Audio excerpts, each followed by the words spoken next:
Ever witnessed someone so fast on track you doubt you could ever be on their level? The mission of Advanced Motorsports is to demonstrate the speed is achievable for everyone. With the expertise of some of the best sim drivers in North America, we are set to release free content on social media and comprehensive guides on our website. For those seeking the ultimate experience, our Advanced Motorsport Institute and personalized coaching sessions are the way to go. No matter your level of experience, we invite you to follow us on our social media to learn to be fast.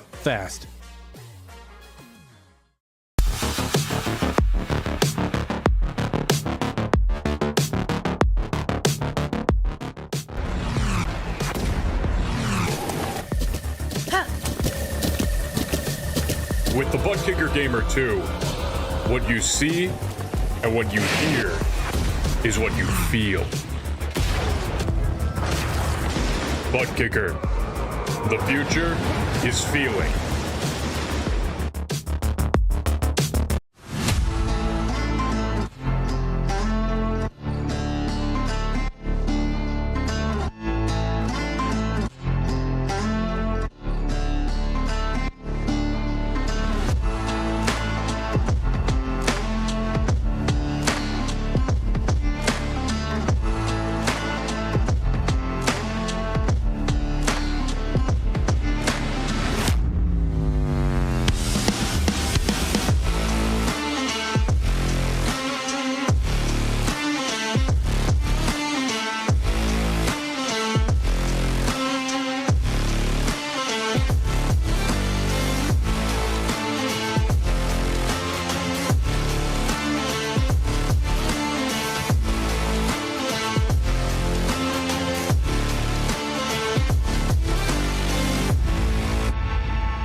I know all of you in North America had a fun time looking at the eclipse today, but it's time to put away your glasses and put up your umbrellas, because tonight, for the first time ever in the PRL, we are probably gonna see a rain race. Unfortunately, you can see on track right now it is dry, and that's because in the LMP3-GT4 Challenge in Zandvoort, we're gonna kick things off with a little bit of regular action. Your regularly scheduled programming in round 2 of season 1 2024 for the LMP3-GT4 Challenge, and a little bit later tonight the GTP LMP2 series at Imola, very likely in the rain. But until then, my name is Joey Tebben. Derek Watson is alongside me in the booth once again, and behind the scenes is our producer Dustin Ollis.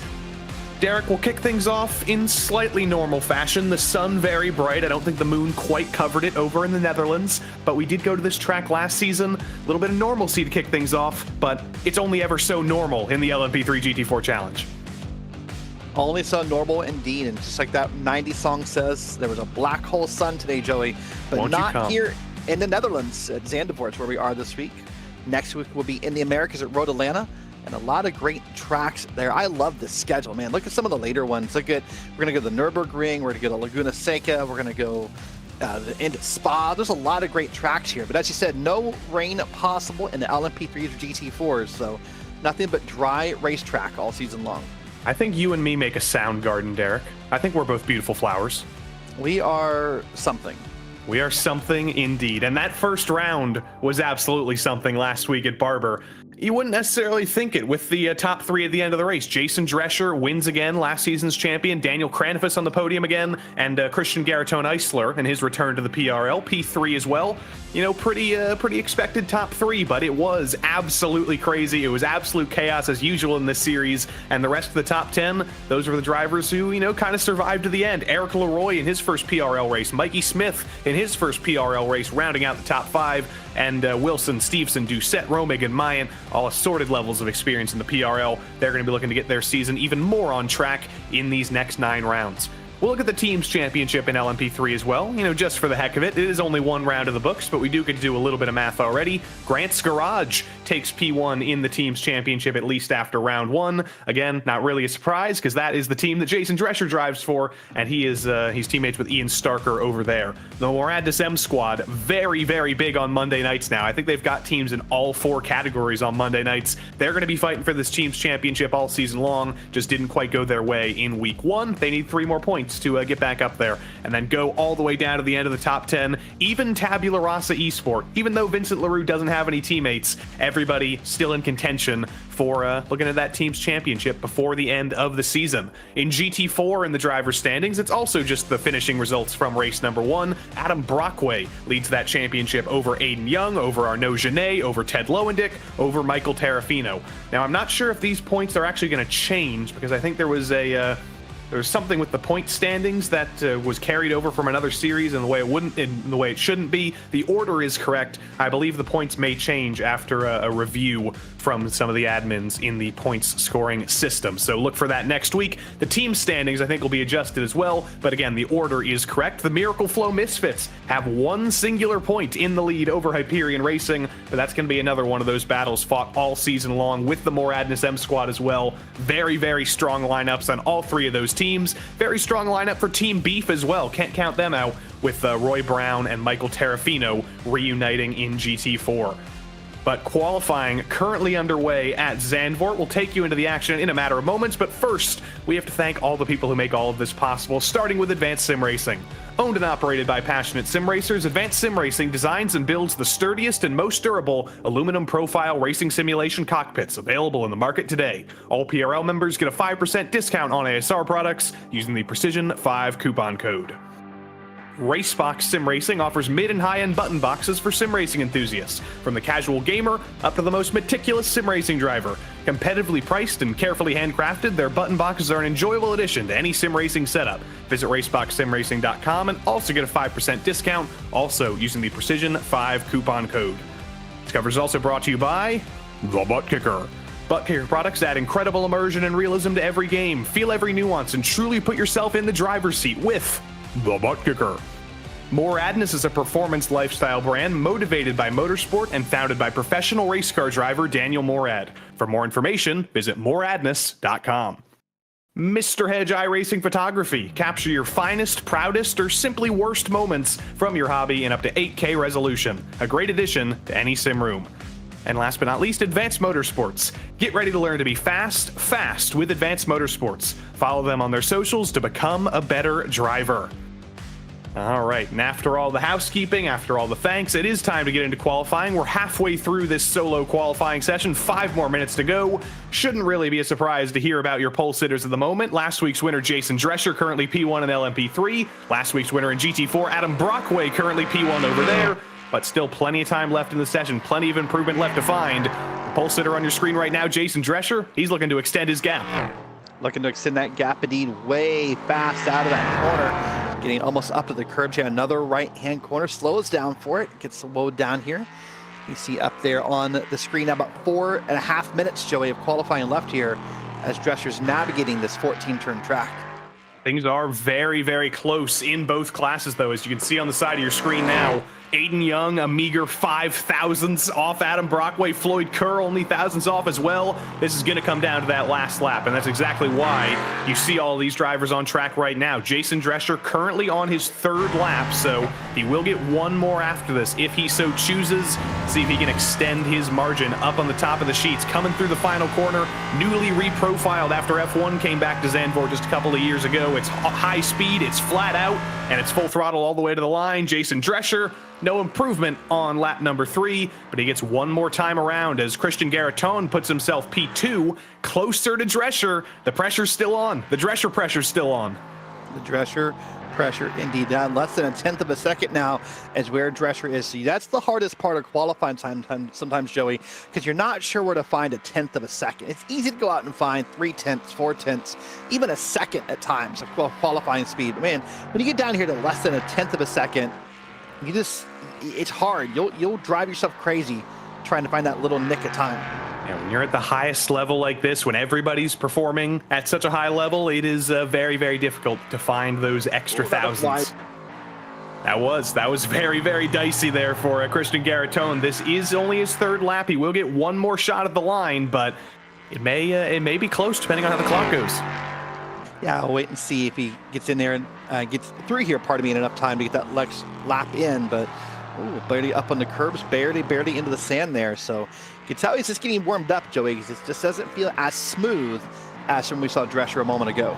Yeah, it wasn't looking good through the chicane there. May have decided to back off a little bit, set things up, and get things going here for one more time around. Floyd Kerr in GT4 puts it up on pole, beats Adam Brockway to that P1 starting position in GT4. For the moment, Christian Garatone crosses the line in LMP3. No improvement for him. He's going to go around one more time, but I'm sure Aiden Young saw that Floyd Kerr lap go up on the board, and he's probably thinking, there's definitely time left on this track right now. I can jump Brockway. I can probably jump Kerr. I was ahead of him before he set that qualifying lap, but now Aiden Young is on the clock. This is his last and 4th lap.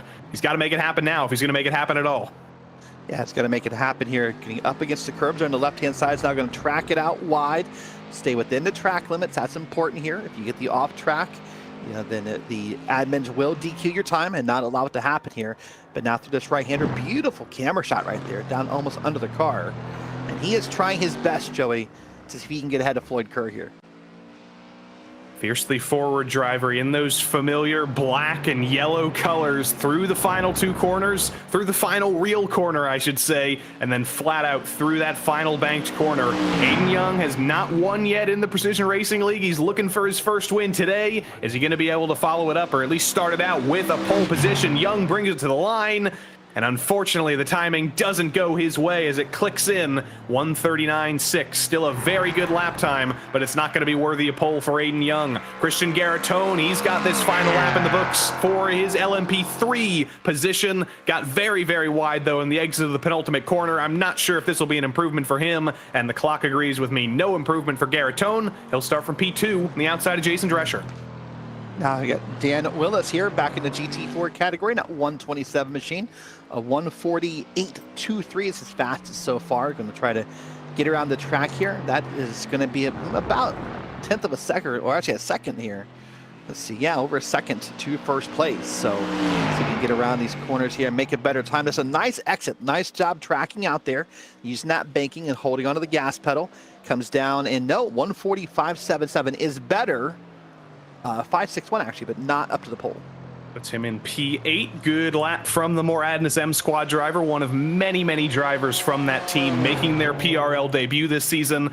I'm very, very happy. Even though many of their cars do look almost exactly the same, I am still happy to see the sheer amount of drivers they've brought into this field. This was a strong enough field last season, but even more drivers, even more craziness, that's always welcome. But qualifying has now come to an end. Drivers gridding up now, and we can take a look at the starting grid. Jason Drescher will kick us off once again from pole as he starts alongside Christian Garatone. Eric Leroy from the More Adness M Squad going for his first podium in the PRL. David Duino going for return glory and looking for his second win in this series. Greg Doucette starts P5 for Throttle Thursday, starting alongside Chase Wilson, the number 6 in P6. Number 7 went to Vincent LaRue. He starts alongside Calvin Myant. Mike Smith and David Steveson trying to finish up their top 10 streaks, or continue their top 10 streaks, I should say, today. Corey Precker and Ian Starker starting alongside each other at the end of the top dozen. Unlucky 13th went to Sean Romig. He starts alongside Doug Sorrentino. Nicky L. Taylor wasn't with us in week 1, but he'll be here in week number 2. Gary Gainesville starts P16, and Daniel Cranifus, unfortunately, I don't think we'll be seeing last week's second place finisher today. He is in the session, but I don't believe got a qualifying lap in or even a practice lap in, so we'll see if we see Daniel today. Floyd Kerr, though, in his, I believe his second pole in the PRL, if I'm not mistaken. I'll have to update myself on the statistics there, but he's going to start from pole in a GT4 car for the first time at the very least. Adam Brockway starts alongside him. Aiden Young for Fiercely Forward is going to be looking fiercely forward indeed, as he starts alongside the lead driver steward of the PRL in his hockey referee livery, Arnaud Genet. Ted Lowendick from P5 in the McLaren starts alongside Cade Smith in the Mercedes. Both of those guys very fast in a GT4 car too. Former Supreme Court Justice William Brennan starts P7 alongside Dan Willis. Jean-Sebastien Bédard and the Ostrich, Adam Ostrich, round out the top 10. Dean Kerr, again, I don't know if he's related to Floyd Kerr. I think the answer is no, but he starts P11. And Jerome Bertiome, the head honcho of the PRL, wasn't with us last week, but he gets to bring out his hockey livery as well. Kalen Tobin gets unlucky 13th alongside Jordan Branch, Barry Sessoms, and Will Jennings in all plural row number 8. Then Travis Pruitt and Michael Doyle round out the top 18. But the hits keep on coming. It's a big field in this class. Doug Evans starts from P19. Robert McGeehan starts alongside him. Two of the most popular drivers in the YouTube chat, I'm sure. James O'Brien also did not get a lap in qualifying, but I believe he will actually be starting this race 21st and last. We know James O'Brien likes to drive his way forward through the field, though. I remember his Formula D season or Formula 4 season, whatever we were calling it. He deliberately started from the back in every single race, and it was just to get himself some experience, some racing practice, and it did him a lot of good, because after that season, he started qualifying, and he started winning races on road courses. Yeah, also very successful on the PRL Cup side as well. So James, well known across PRL for all of his action. Well, Joey, as we get going here, I was thinking about what will make a successful run here at this track. What will make a driver successful? And I think there's a few things, but the biggest key point for me will be who navigates the last corner the best, who gets that big run, or who navigates the draft off of the last corner. I think could end up dictating who wins this race. We do have a full pace lap here at Zandvoort, so lots of time to get everything warmed up, to get yourself in a rhythm, and I think we should take this opportunity once again to talk to our in-race roving reporter, just in case we don't get the chance to talk to him during the race, because he tends to get into a little bit of chaos. This race does tend to be a little bit chaotic, so while we have a moment of silence, let's drag in Mr. Ted Lowendick. Welcome to the Pace Laps, Ted. Welcome back to Zandvoort. We're going to take your only quiet moment of the day and make it a lot less quiet. How are you looking forward from P5?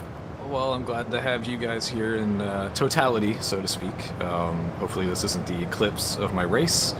But P5 is going to be fun. I think I screwed up qualifying a little bit in this sector right here. Starting with the referee again to my right. Hopefully he plays fair, and we'll see how it goes.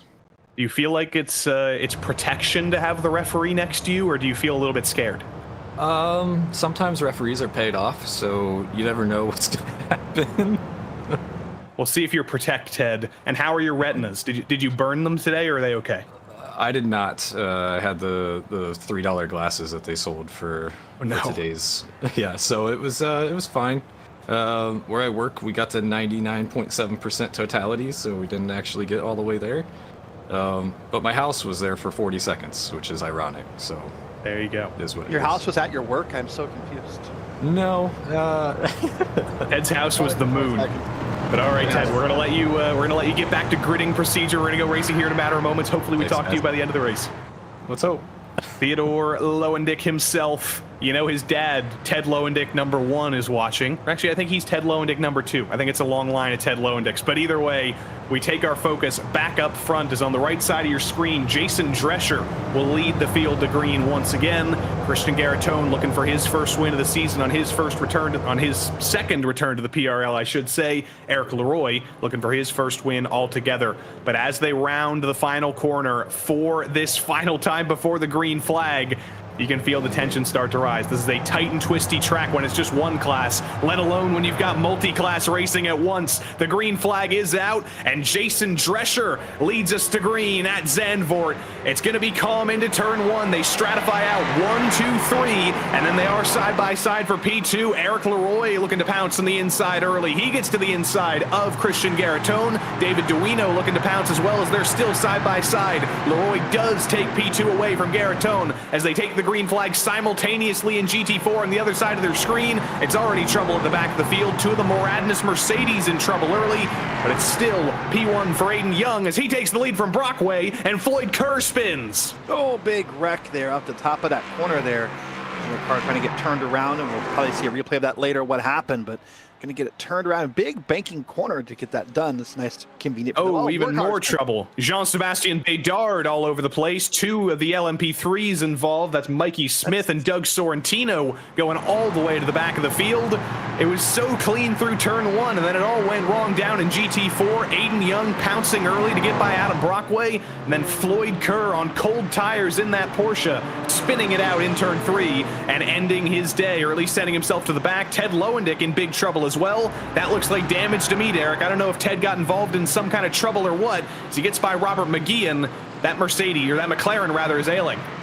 Yeah, that McLaren does look a little hurt. Wait and see how it behaves here. Maybe he needs a moment just to kind of catch his breath and get it turned around, or we'll see if it actually is hurt and he needs to come down pit road. But back to LMP3 action. This is that final corner we talked about. Nice run out of there. You'll see drivers lined up in the draft. That'll help a little bit. There's a little bit of IndyCar snaking there, Joey. A bit of a block to the inside from Christian Garitone. David Duino says, I don't care, I'm still looking, but he's not late enough on the brakes to make it happen. Garitone blows it up a little bit, very wide, as Greg Doucette goes around to the background and makes contact with Chase Wilson. Garitone and Duino resolve that, and Greg Doucette in the throttle Thursday LMP3 goes all the way to the back of the field, and there is big damage on that car as he gets swallowed up by the GT4s. Well, great job by everyone else for avoiding him when he parked in the middle of the track right there out of that corner. Could have proved a little bit more dangerous than it ended up being there, but you see him running wide here. Having a hard time. That car kind of wiggled around on him.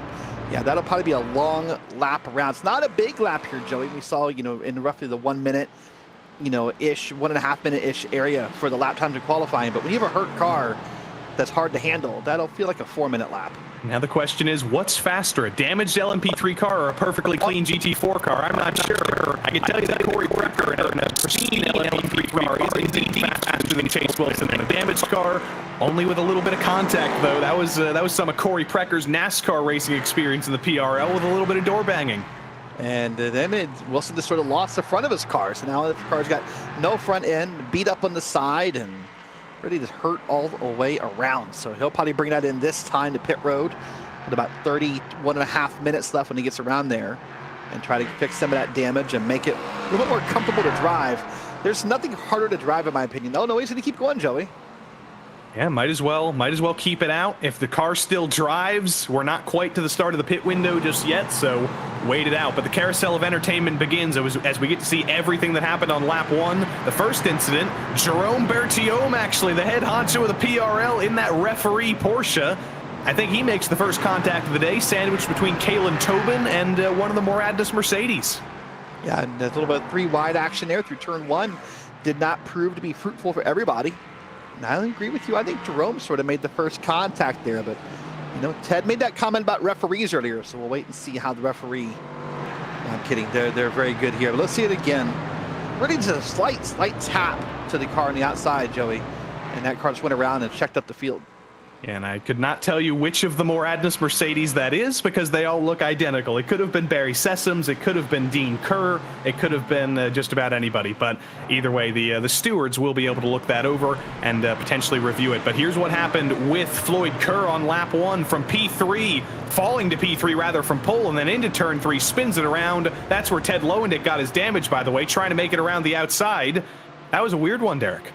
That was a weird one. I almost wondered if he just got on the brakes a little too hard in the corner and got that car looped around. I don't know. It's a weird place to loop it around, but he did. You're right. Ted tried to avoid it. Nowhere to go. Did the best he could, but definitely got some damage out of it. Now some early traffic interactions as that damaged car of Chase Wilson tries to get by Aiden Young. Here's on board with Ted Lowendick. Oh, so close to making it around the outside. That probably felt a little bit like what Ted's been experiencing in the PRL Grand National Series on the oval side for the last couple of seasons. He's used to trying to avoid crashes like that, but that one didn't quite go his way. Yeah, that felt more like a Talladega wreck, didn't it, with the way the banking was there and everything. And you could see, by the way, by the brake lights in front of him, I'm assuming the car that spun around two ahead of him must have been trying to check up or get on the brakes because of how hard they were all pressing their brakes there. But yeah, great job by Ted. A hurt car. But kept it rolling and really avoided that wall. So there's got to be some positive takeaways there. And here's a battle here for 6th place, by the way. And that's Dan Willis in the background trying to hit P6. And speaking of oval moves, that was a little bit of a slide job from the flying ostrich himself, Adam Ostrich. Good move up into P6 and representing that Porsche pretty well. Right on board with Dan Willis behind. This is the difference between cars and GT4, Derek. It's an open setup series, so you can decide whatever you want to do. Do you want high downforce? You want low downforce? You want straight line speed? You want cornering speed? And also, you can choose which car you want. You want the nimbleness of the Porsche? You want the all-around strength of the Mercedes? There's so many questions to answer when you're a driver here. It's like ordering wings at a restaurant, and just how many choices there are. Here's Doug Sorrentino, by the way. So it looks like he also lost it on his own. And man, that one was really deadly for a couple of drivers. Lost it on his own on the outside, just sort of looped it back across the track, and nowhere for those cars to go. Want to see it again. I'm curious to see it from the first angle, Joey. I thought maybe he lost it on his own, but maybe not. I think that was one of the red and white cars on the outside. May have been Mikey Smith that was the first driver on the scene, and then Doug was involved. David Steveson was involved as well. Big trouble in LMP3 on lap number 1. But after all of that, after some of the damaged LMP3 cars have gotten through GT4 traffic, I think we do have a little bit of calm for the moment. And now suddenly it becomes a little bit less calm as Calvin Myant has actually had a perfectly clean start to this race. He's been promoted up a couple of spots from where he started, up into P5. He's got Vincent LaRue behind him, who started a little bit deeper in the field than he'd like. He's looking a little bit forward, but this is what happened to Mikey Smith there on the outside, ripping it around, and I think then realizing that there is a curb and grass out there. Yeah, a curb and a grass, probably a mixture of getting on the brakes and also trying to pull it left, and went into the left. It went in very, very quickly there, so unfortunate for those drivers. Eric Leroy in trouble. He's lost P2. I think just a little bit of a bobble at the chicane. Doug Evans is parked on the exit of the penultimate corner. Not sure how he ended up there. Were those two situations related? I don't think the laws of physics allow that to happen, but here is what happened to Eric Leroy coming into the chicane, very much late in the brakes, and very much spinning it around on the exit. Nice job saving it, kept it off the wall. Got it probably into the brakes a little bit and kept it moving. Good job for him. Here's Doug Evans as he just got up on the curb. Oh! That hurts. Got up in the curbs a little too wide. Maybe he'd been up into the grass a tidbit with his right side tires, and then it's got that car looped around. Unfortunately, I think I cursed Doug Evans a little bit. Every time I talk to him and the group of drivers we have in the PRL Discord server who hang around during the race as some of RaceSpot's potential favorite drivers, I always tell Doug, this is the week you're finally going to win it. I can feel it. Unfortunately, I don't think that's coming through today, Derek, but Ted Lowendick, speaking to those drivers, I think he's got into even more trouble of his own, still in a very, very damaged car. After some repairs, he's got it back out on track, and I don't think he's having a very fun time with it. That was the same spot, Joey. That's the same spot he went high before to avoid the wreck, so maybe he's just making his own groove. Maybe he's made his own racing lineup there, because that was the same spot, I'm pretty sure. The same exact spot where he went up to avoid that wrecked car. He might be. He might just be trying to find a way to be a little bit goofy and amuse himself. This is going to amuse us here. We've got a train in the middle of the field in GT4, and look who's hunting behind. Your pole sitter, Floyd Kerr, is looking at all 4 of these cars as easy passes in his own mind. I don't know if that's going to be the case, though, as Travis Pruitt and Jerome Bertiome are side-by-side up through turn 2. Bertiome gets around the outside. Kerr into his war flashback corner, sends it to the inside of Travis Pruitt, and gets it done. Well, speaking of war flashbacks, Joey, I've had a flashback right there to some bad passes I've experienced. That was deep in there, and he swung it out wide. Since we were in the in-car, I wasn't sure how clear he was or wasn't. I was kind of scared for a moment. And Jerome is pushing, trying to make a move around the outside of ski block. Doesn't often work, but he is letting the nose of that Porsche be seen and letting the pressure be put into the eyes of Michael Doyle. Those many, many eyes surrounding his car. Again, Jerome takes a peek to the inside. And unfortunately, Dan Willis, after a phenomenal start to this race, running in the top 10. Another bit of tears for one of those Moradnis Mercedes. Yeah, another tough run right there for one of the Moradnis cars. It's going to get it loose on his own. We're into the outside of that corner. It almost makes you wonder if some of these guys play with their brake bias, Joey, before the race starts. We're seeing a lot of single car spins where it feels like the back end is coming around. So maybe some brake bias adjustments need to happen here. Just as you saw that, Floyd Kerr got around Jerome Bertiome, and he is sending it through the final 2 corners. You're going to see a dive from Floyd Kerr into turn 1, I can only guarantee, as he looks at his fellow Porsche Michael Doyle. See Floyd, does he pop out? Is he close enough to go for the dive into turn 1? Yes, he is. It might not even be a dive into turn 1. Jason Drescher's got to back up to not make this 3 wide. Floyd Kerr does get through, and Drescher maybe getting a little bit frustrated. A couple of extra seconds of waiting that he didn't want. Yeah, surprisingly, no headlight flash. I was waiting for that to happen there when Drescher had to wait to get around. Oh, man, there was some tire smoke. Was that from Drescher, or was that someone else? That was definitely Drescher to the inside of the BMW of Jordan Branch, shredding those things a little bit, but We've seen a lot of tire smoke in these LMP3 cars through turn 3 there. That tends to be how drivers drive it.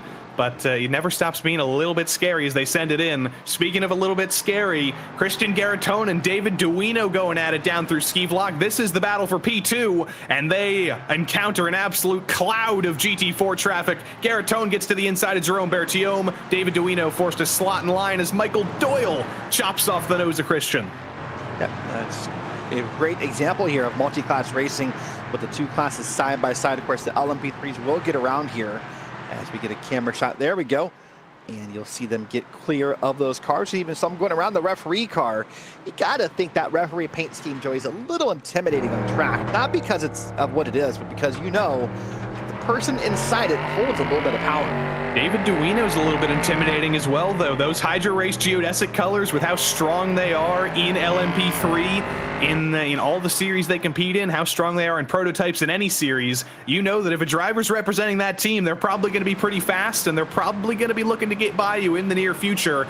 And David Duino's got something to prove. He had a little bit of damage last week, or I should probably remember what the exact situation was. There was some kind of technical issue that the pit lane entry crash that David Duino had was not entirely his fault, but he's still going for redemption after a bad week last week, going for potentially P2, potentially P3, or even potentially P1 if something goes wrong with Jason Drescher. You never know. As there goes Duino, right as we look away, getting through on Christian Garitone. Well, as we did look at it for a second, there was a tight battle there in the GT4s that had a little bit of tire smoke involved. We're kind of watching both back and forth here. Here's a replay, by the way. Look at that way wide. That's Ted Lowendick line. That's the Ross Chastain line through turn 3 there. That was big contact as Jordan Branch has made contact with Will Jennings and Eric Leroy as well for good measure. How about we just involve everybody in the turn 7 crash? Here's how it all kicked off, and it did start with Eric Leroy and Will Jennings making contact down the hill, and poor old Jordan Branch, the innocent bystander of it all. And you've been talking about those hockey referee uniforms on those cars out there. I think that would be like a 2-minute for cross-checking right there. We're actually playing hockey, Joey. And now Christian Garitone has gotten back by David Duino. Every time we look away, something changes. There's a Porsche off in the background. I think that might be Adam Ostrich, but who knows at this point? That is indeed Adam Ostrich. He falls out of the top 10. You can have your strongest run ever in the PRL today, Derek, but you look away for 1 second, you make one bit of contact, you lose that little bit of focus, and suddenly you're falling down the order. I think about half the field has already had trouble in the first 15 minutes of this race. And that's the trick, and that's the concern for a track like this that's so fast and has such short laps is there's no downtime here. There's no time to think, no time to breathe. Just like how you and I are busy up here watching replay after replay, including this one. Watch this here. Ostrich just gets loose on his own. That's why David Duino lost second. He had to check out for Ostrich. Fantastic avoidance from Duino to not even make any contact there, but Christian Garitone was there, and he was ready to pounce. And now we get even more entertainment in this battle as look at Christian trying to make this move on Travis Pruitt. And then this is Gary Gainsel a little bit further back, getting through some Mercedes traffic down in the bottom line. Not ideal for the exit, but the straight line speed of the LMP3 car does allow him to move on. And Gary Gainsel lives to fight another day.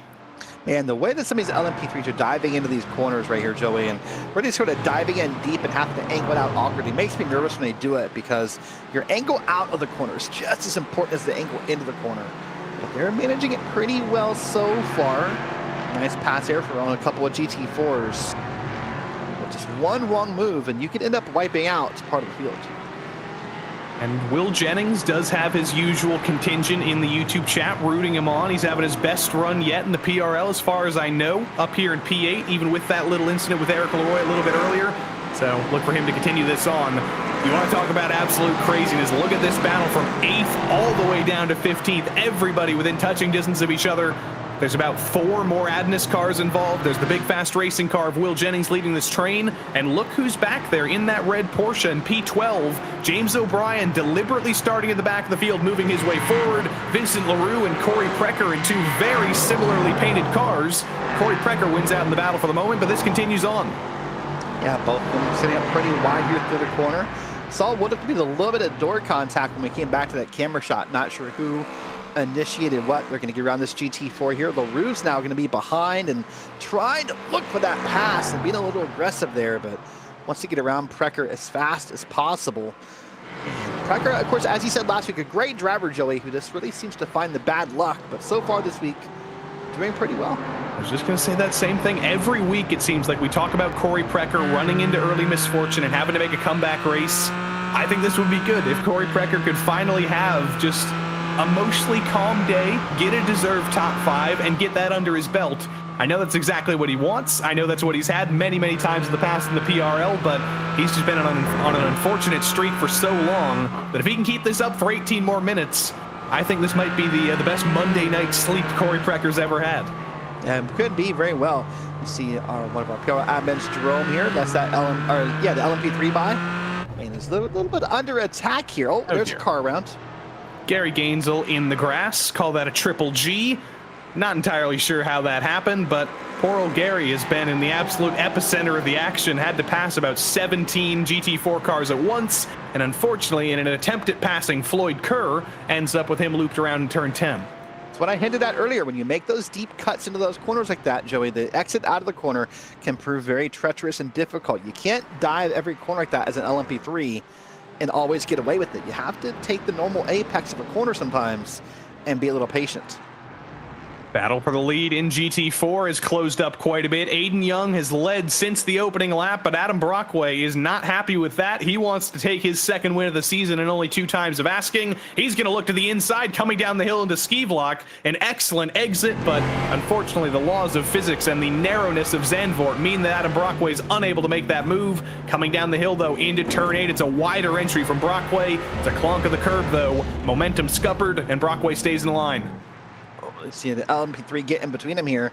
Now, Brockway can stay behind the LMP3, maybe suck a little bit of that draft. Maybe it'd help a little bit here if they were on a straightaway, but they're not. And right now, I guess, Joey, Aiden Young is sort of the mayor of Brockway Beach. He might just be, and that orange LMP3 car you saw of Sean Romig, I like that story for turn 1 and done. Him and his teammate Gary Gainsel moving up from the GT4 class last season, taking on the LMP3s this season. It's definitely been another challenge. It's definitely been difficult, and this is going to be difficult for Jordan Branch and Will Jennings side by side into turn number 9. Jennings hangs on, but this does look a little bit like a NASCAR race at a place like Homestead. There's about 17 different grooves being used through turns 9 and 10.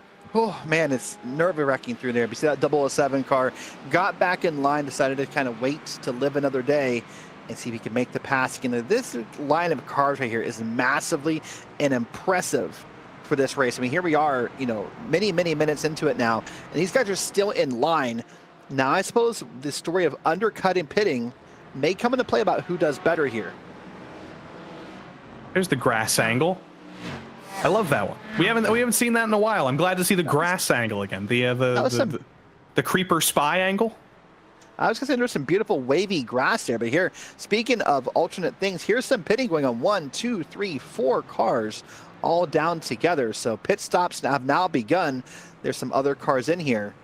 So I think the story about who underpits and overpits to get out of that big line of cars, Joey, could alter that lineup about who is where when all is said and done. It's always difficult to find a piece of clean track when you're going on an alternate pit strategy. It's even more difficult to do so when you're in a multi-class race like this. There's cars everywhere. There is an LMP3 car or a GT4 car at some place on this track most likely. So you better do your math. You better look at your relative and find a spot because it's almost impossible. Let's look back here at Will Jennings, still having a very solid day, a little bit of a bobble, but the entire Big Fast Racing team still cheering him on. He is up into P7 right now, 1 extra spot compared to where he was a couple of moments ago due to some of those pit stops, but we're seeing a long pit stop from Barry Sessoms in the 505. I think he may have got a pit lane speeding penalty, so there's 1 less competitor for Will Jennings to have to knock out of the top 10. And that point you made is very valid. Adam Brockway is retaking the lead. Sorry, Derek, because Aiden Young, we were talking about alternate strategies. Who was going to bite first in the lead of this race? Well, Aiden Young, your race leader, says, I'm going to bite first. I'm coming down pit lane. Come down first and get it done. Because that's a valid point you made, by the way, about there being no clean track here. This will happen again next week at Road Atlanta, by the way. There'll be no such thing as peace and quiet. That'll happen later in the season at Spa or Nürburgring. But these guys are just under attack 24/7 right here. It can be nerve-wracking and exhausting for a driver to have to do this. Here's your LMP3 battle, though. This is going to be Corey Precker, Vincent LaRue, both trying to run down P4 and Calvin Mint. And doing a decent job of it. We'll see how well they can get there as this time elapses. About 14 minutes left, Joey. And I think some of these guys still need to pit. Yeah, the majority of the field still needs to pit. We've only seen a few stragglers. And speaking of drivers who are having their best days ever in the PRL, Calvin Mayant is absolutely having a career day in the PRL. Was in the GTP class last season, sort of a solo entry. Wasn't necessarily as supported by his teammates or his setups as he might have been otherwise, so didn't get the results he wanted, but now comes into this series with teammates, with a strong car, and he's currently P4, just one spot off the podium if something goes wrong up front. Here's a big pack of GT4s, though, coming out of the pits. Will Jennings and a whole host of others. Dean Kerr on his recovery drive, rejoining and starting to reform the legitimate order in GT4. Big lockup from Chase Wilson into turn 3. But this battle of the pitters, this is all for position. You know, color would be surprised, Joey. Chase Wilson there, we saw him go by. Still no front end on that car. Still driving at a pretty decent pace, all things considered. I would have assumed he would have had that fixed by now. I'm kind of surprised by the number 6 car to hear that he's still driving so well on a beat-up race car. What do we think CRC stands for? I think today it stands for can't repair crash. Oh, I was trying to get can't recoil something. I couldn't get the last C out of it. That's better. Good job. Cheesy raspberry cheesecake. Now I'm just hungry. Oh. But the GT4 class, they got a stew cooking here. Everybody's down pit lane. Adam Brockway leaving now. And here's the blend with Aiden Young. It looks like it's not even going to be close in pit strategy alone, as Aiden Young is stuck behind Jason Drescher. Adam Brockway with a massive jump, 1.5 seconds, retakes the lead and forces Aiden Young to get on the offense for the first time today. Yeah, now Aiden Young's got to push here and got to really get into it, trying to catch back up here. So we'll see if maybe at some point either lap traffic or the faster class of traffic, the LMP3s, can maybe level this off a little bit somehow. But right now, Aiden Young's got to push. And you know, the thing about that, Joey, that could push off his gas estimates or what he thought he needed for the rest of the race. So hopefully not. Hopefully he put enough gas in here, but we'll see how that plays out. But beautiful job on the overcuts. Oh man, that car had to check up there by Brockway. And now that is the entire GT4 field that's made its pit stop. So the order is correct. Arnaud Genet on the podium, Cade Smith up to P4, William Brennan up to P5. Good old Willie Brennan having one of his best days ever in the PRL. And Floyd Kerr talking about a comeback race. A spin on lap 1 sent him all the way to the back of the field, and he's driven up all the way to P6. Great stuff from Floyd. Here's Calvin Mayant on defense. He's made his pit stop. Corey Precker's made his pit stop. Ian Starker has not. He's kind of in the center of this battle on an alternate strategy, and I think he knows that as he goes to the outside, kind of sacrifices himself behind the Porsche of Michael Doyle, and now leaves Michael Doyle to spin actually directly in front of Ian Starker. Doyle gets pointed straight again. I don't know if Starker actually made contact with him, but that was a very scary moment through turn 8. And that's what we call a code brown right there, Joey Tabin. Gets it looped around, and a little bit of contact, I think. So the contact actually helped in that scenario. It did. It pointed him straight again. Side by side. Oh, dear. Will Jennings versus a damaged Greg Doucette. I mentioned it was the battle of, is a damaged LMP3 car faster than a pristine GT4 car in the braking zone into the Hans Ernst chicane? The answer is a GT4 car was a little bit faster, but now in the straight line, Doucette does get to run away a little bit. More pit stops than LMP3 as LaRue brings it down, Taylor brings it down, Wilson brings it down, leaving only those top 3 as the, or only those top 2 rather. David Duino's made his pit stop as the only drivers that we've yet to see down pit lane. Another dicey moment into turn 1 as Adam Ostrich hops in the brakes to not get into the back of Corey Precker. And he's going to have Will Jennings running up his back for the entirety of the last 10 minutes of this race. Right behind him, see lots of traffic coming off of pit road. That'll affect things and how they decide to behave off of pit road. Here is Nico Taylor and Doug Sorrentino back in 9th and 10th here in the LMP3s, coming around, trying to race each other.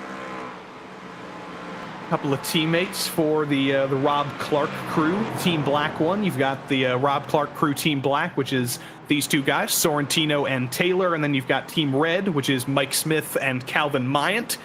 So good to see another new team name. We haven't seen the Rob Clark crew in the Rob Clark crew, if I could say it, in the PRL before, but here are those 2 pit stops for our leaders. Jason Drescher is in, Christian Garatone is in. I don't think the blend is going to be much of a question with Drescher and Duino. It's going to be a question of Garitone and Duino as Christian does get into his pit stall after a slight lockup, some smoke flying through the air. David Duino rounding the final corner now, and we watch for the blend for second. Yeah, that battle, when you do it on the same lap, everything matters. How you get on pit road, how you get off the pit road, how you hit your pit stall. And it looks like, unfortunately, that Drescher did it better. So now we'll watch the blend here and see how this goes and who comes out where. Contact between Duino and Garitone. Duino spins into the safer barrier. Ends up being slightly low contact. I don't think there's going to be tons of damage on that car, but he does have to wait for the entirety of the field to come by now. One LMP3 car coming through. Greg Doucette coming through for P4 as well. Eventually, Duino gets going, but after contact with that Armco, not a safer barrier, Duino falls off of the podium, now falls to P6, and it could be P7 with Corey Precker coming through. Well, even if there's not physical damage to Duino's car, what there is right now is a little bit of mental damage, a little bit of frustration and anger, because he probably feels as though he was wronged in that scenario and got the car turned around. Let's see it again here through this left-hander. Littlest bit of contact coming through turn 2 there, and a correction from Duino gets him into the wall. Does that car look healthy? It didn't look healthy coming down through turn 7 when Corey Precker ran around his outside, but that may have just been a case of dirty tires and some slight loss of confidence. Calvin Mayant, though, in trouble on the exit of turn 10. That's going to open the door for Precker to go for a move into Hans Ernst. The outside, the harder way around. Mayant misses the first corner a little bit, or the first half of the corner a little bit. Allows Precker to get a slightly better exit. Precker throws it off the road, though. And in a battle of about 3 people scuppering their exits, David Duino says, you know what? I'll take advantage. I'll take your spot away. Yeah, Duino got in there to the inside here, coming now down through the bench corner. And now gets a beautiful run and has the help. Penalty for Christian Garitone from P2. He's been forced to serve a drive-through. He's going to fall off the podium. Pit stop for Greg Doucette as well. He's finally going to get that damage fixed. He drops off the podium, and suddenly Vincent LaRue, who started deep in the field in LMP3, he's suddenly in his best position ever in an LMP3 car in P2 as they're side-by-side further back. Duino and Precker making contact. Lock up from Duino, and he makes it work around the outside. Well, that penalty won't necessarily help Duino's position in the race, but it'll help the moral victory to know that in his mind, the admins believe that, he was wrong like he thought he was. So that'll be a moral victory for Duino. Oh, dear. Oh, man. A big Calvin Mayant contact with one of the Porsches.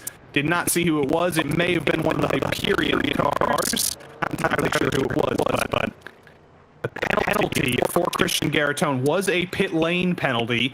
Not entirely sure what it was. Was it the exit? Yes, it was. That left tire, Derek, over the white line on pit exit. The contact didn't have anything to do with it. That is, there's no live stewards in the PRL, but an unsafe pit entry, that's another thing you have to be mindful of. You need to know where you can't put those wheels over, and Christian Garitone comes afoul of the rules. And here comes the wreck we saw in the screen a second ago. Oh, he lost it, and it's going to missile it across the track. Oh, man. I think that was Willie Brennan who he got into, who was able to get going just after a little bit of a gravel trip. And that was just very, very awkward from Calvin Mayant. Taking a trip over the grass, taking the jump like a supercross race. That's never the ideal line through turn 7. And Calvin will drop a little bit further back. Yeah, and you're right. I should have thought these guys are so good at pit exits, but I just really processed it. It could have been a pit exit penalty before the contact. You're right, that's what it was. We saw the replay shot of it there. Great job by Dustin Olive to give us that camera shot and show us what the penalty was for. But here is Brockway and Young. And man, Young has done a great job, by the way, Joey, at closing that gap and doing it quickly. He's in there. Oh, man. Speaking of closing the gap quickly, as Ian Starker goes around directly in front. I'm not sure if there was contact between those two, but there very well might have been. Ian trying to figure out how he can get going again. And Aiden Young to the inside into turn 10. That's a very attractive corner to go for an overtake. You think it's going to be 90 degrees on entry, and then you very quickly realize it's actually more like 180 degrees on exit. Long corner, very difficult. Here's what happened to Ian Starker directly behind that Brockway and Young battle. Starker gets to the inside, outbrakes himself a little bit, and then almost spins directly in front of him. Yeah, drove it in too deep there. Man, we've made a couple of NASCAR references tonight, Joey, to either Homestead or Talladega, as we see the grass and camera again. I thought for sure Aiden Young was going to do the old bump and run back there a few corners ago and get around his opponent that way, but does not do it here. We'll see if it happens into turn 1. Aiden Young Once we thought it was an insurmountable gap up to Brockway. It was 1.5 seconds after the pit cycle, and now Young looks to make it happen around the outside into turn 1. It's tough to do that. It's not as banked as it is in turn 3. Young hangs tough though. Coming up through turn 2, Brockway will have the barest of noses to the inside. Does Young send it to the top? Is he clear enough? Yes, he is. Clears the nose of Brockway, and Aiden Young takes the lead back. Yeah, and Aiden Young did a great job of using that LMP3 back there as a little bit of a pick to help him secure so that Brockway could not get back to the inside. Brockway needs that LMP3 to get away as fast as possible so he has multiple lanes available to him. Brockway is not going to be giving this up. He may have taken the lead in the pits, but he is definitely capable of taking this lead on the track. And look who's coming onto the scene. David Duino, P4 after that spin into the Armco. He's suddenly within touching distance of Christian Garatone, the driver who he made contact with. Adam Brockway gets to the outside of Aiden Young into turn 10. Once again, the long way around in a flat corner doesn't quite get him the position ahead, but he is going to be alongside into the next corner, into the switchback of turns 11 and 12. Brockway on the inside becomes Brockway on the outside as Aiden Young continues to fight, and Young hangs on once more. Wow, Brockway was up on the curbs there trying to find any advantage he could. Now is going to get stuck behind at least one, if not two LMP3s. Oh, in contact. That's Corey Precker. Corey Precker. He's made contact with. That is another piece of bad luck. And I think Brockway made contact. I'm not sure. And this is absolute insanity down the front straight. Nikiel Taylor and Chase Wilson almost into the concrete wall on the front straight. Taylor to the inside, going for P5, does get a nose ahead. Unfortunately gets a nose full of Aiden Young on exit, scuppers the momentum, does get by though, and slots in line with Chase Wilson behind. Young very, very wide though through turn 2 with that cloud of LMP3 cars hounding him. That's exactly what Brockway needed to make up that little bit of time and get back in contention. But here's what lost Brockway all that time: with Precker, with Chase Wilson, and with Adam Brockway. Yeah, and I'm sure in Brockway's mind, he's thinking, hey, Precker needs to stay to the outside. Precker was coming down. Brockway was just determined to hold that spot, and contact is what happened there. But now, there you go. There's that battle again, the black and yellow, fiercely forward machine. Lets that LMP3 by, and Brockway's going to benefit from that. That held Aiden Young up just a little bit. Again, time lost through some of these fastest corners on the track. Zandvoort was not designed for multi-class racing. It was designed for single make racing, for formula racing. So suddenly, you have to realize how to drive a track in places where you're not actually meant to drive the track. And through turn 8, that's a fast corner. That's a single groove corner. And Aiden Young had to take a groove that didn't exist. But now, I think we're going to take 2 laps to go at the line with Jason Drescher that far distance ahead in LMP3. So only a couple more shots for Adam Brockway if he wants to make this happen. We'll wait and see how he sets it up here. Going to get just up on the curb, stay behind Aiden Young. Now he's going to stay behind him through this banking here and try to set up the draft here. His best shot, I believe, to make the pass will be down here in the turn 1 if he can use that slipstream correctly. Is he going to be close enough to go for a dive? Looks like the answer is no this time, but he will get one more time around after this one, if I'm not mistaken. We will have to look where Jason Drescher is on the track. That may end up timing slightly awkwardly. There is Jason Drescher down at the bottom of your screen, coming through Hans Ernst right now. He is going to take the white flag, which I believe means that these guys will get one more time around to the line. I'm not sure Jason Drescher will catch them in time. So we'll get you back to Drescher when we can to give him all the glory he deserves. But this is a battle for the lead. Adam Brockway has won 5 times in the PRL. He's won in many, many different types of racing. He's won in a prototype before. He was one of those drivers who won in a season against Sean Campbell for the Moradness M squad. He won in GT3. He won in GT4 this season, and he's looking for one more, as Aiden Young has never won a race before in the PRL, and he's desperately trying to hold Adam off still. Oh, man, what a great battle. I said, oh, no, out loud, because I thought for sure that LMP3 getting between them was going to cause Brockway to lose time, but it maybe helped, or at least make them stay steady right there.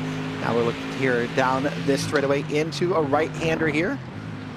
And Brockway is going to lay off a little bit and try to create a small gap here so he can get a better run into a different corner, it looks like.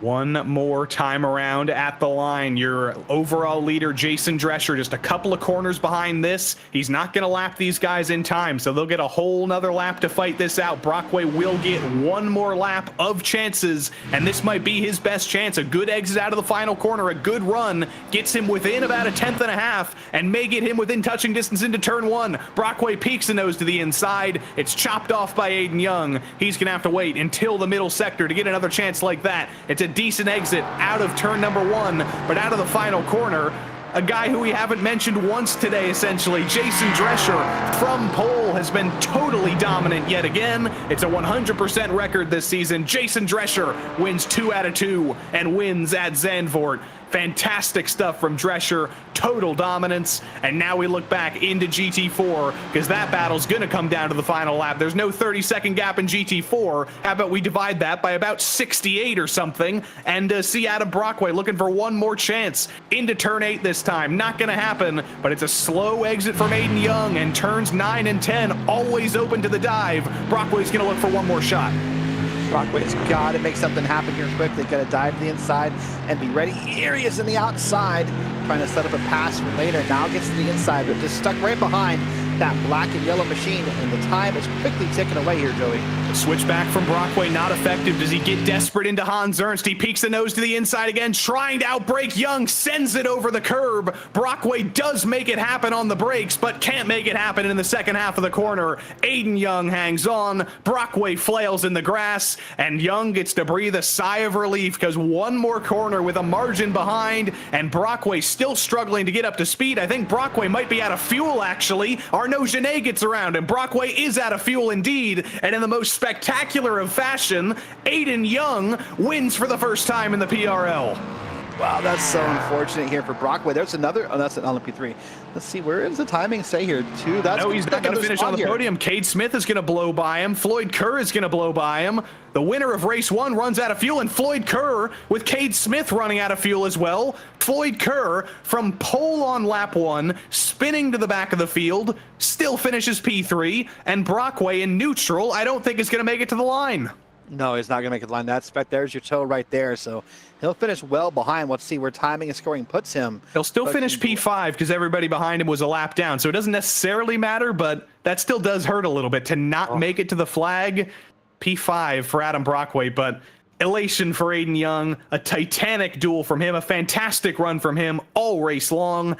And after a season or 2 seasons of GTP racing, he hops down into the GT4 class, a very different car, and he gets that first win. Yeah, what a great job there by all classes here, Joey. Wow, what a great race here. It looks like it's some result. But what a day it was. Here are the tales of the tapes. Jason Drescher, he wasn't happy with pole. He wasn't happy with a win. He said, I have to set the fastest lap on the final race as well, just to go for the total Grand Slam. Vincent Leroux finishes second. Got to give him big credit as well. That's his best result in the PRL. And Christian Garatone, after some unfortunate luck and a pit lane exit penalty, does still finish P3 after that recovery. David Duino not going to be too happy with Christian either, with a little bit of context sending him into the Armco. He still finishes P4, and Nikhil Taylor rounds out the top 5. It's Tech Pro, not Armco, by the way. There we go. Third correction of the day. Stace Wilson, P6, ahead of Corey Precker. Calvin Mayant, P8. Greg Doucette and Mikey Smith round out the top 10 in the finishing order. Still a couple of drivers left on the lead lap. Actually, no, there's not. There's not a single other driver on the lead lap, as Doug Sorrentino, Eric Leroy, and Ian Starker all ended up 1 lap down at the end of it all. Sean Romig and Gary Gainsel, the turn 1 and done pair, ran into trouble in both of their respective races. They ended up 2 laps down, and poor old David Stevenson, after only about a single lap, ended up in trouble very, very early and makes up 1 car of the used car lot. In GT4, the far more exciting category of the day, Aiden Young for Fiercely Forward wins his first race in the PRL, and Arnaud Genet, probably a little bit surprised to be coming home in second, but still a great result from him. And Floyd Kerr, first at the start, third by turn 3, last by turn 4, and back up to third by the end of the race. What a roller coaster for him. Cade Smith comes home P4, and Adam Brockway runs out of fuel on the final lap and finishes P5. Former Supreme Court Justice William Brennan was P6. That's one of his best runs in the PRL ever. Jerome Bertiome returns to GT4 racing. He finishes P7. And James O'Brien from 21st to 7th, or to 8th rather, at the end of the day. Adam Ostrich 1 lap down, Dean Kerr 1 lap down as well in P10. And then Will Jennings had a strong day just outside of the top 10. Tobin, McGeehan, Pruitt, and Sessoms, the drivers to the end of 1 lap down. Dan Willis was 2 laps down. Ted Lowendick in his damaged McLaren was 4 laps down. And the used car lot was Jordan Branch in his BMW, Michael Doyle and Jean-Sebastien Bédard in a pair of wrecked Porsches. And unfortunately, the hits kept on coming for Doug Evans, last place in GT4 after a big crash damaged the front end of his Mercedes. But we have a very, very, very happy group of drivers, I'm sure, starting with the driver who's probably a little bit used to this by now, but we'll talk to him anyway. Mr. Jason Drescher, winner once more in LMP3, and once again, in a race that was chaos and calamity all the way through, somehow you managed to pull out a 30-second gap. How did you do it? I have no idea. I don't know what happened behind me, but yeah, it was just basically put the head down, and I made a mistake last race. Took a GT4 out, which I apologize for. So I made sure to just be nice and clean and just be patient. So it did the trick. How much is that season of experience helping you out here with the amount of chaos and drama we see with those GT4 interactions that you mentioned? How much do you think experience is helping you compared to some of those new drivers joining us this season? It's definitely helping out a lot. You know, one of the biggest things for this track, in my opinion, was pole. So, you know, I got it by less than a tenth, I think. So, you know, that really helped stay ahead of all the drama. But yeah, just the experience with navigating traffic is a big deal here. So, definitely helps. Well, Jason, congrats on yet another win. It's a perfect season so far, 2 out of 2 wins. And we'll see you next week, see if you can do it again. Hopefully. I'll see you guys. Thank you.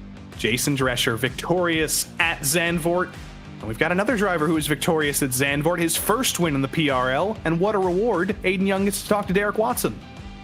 Aiden, congrats. What a crazy, crazy race you had for the last few laps there. Congrats on your win here tonight at Zandvoort. Thank you. I don't even know what to say. that I just have no words, man. That was a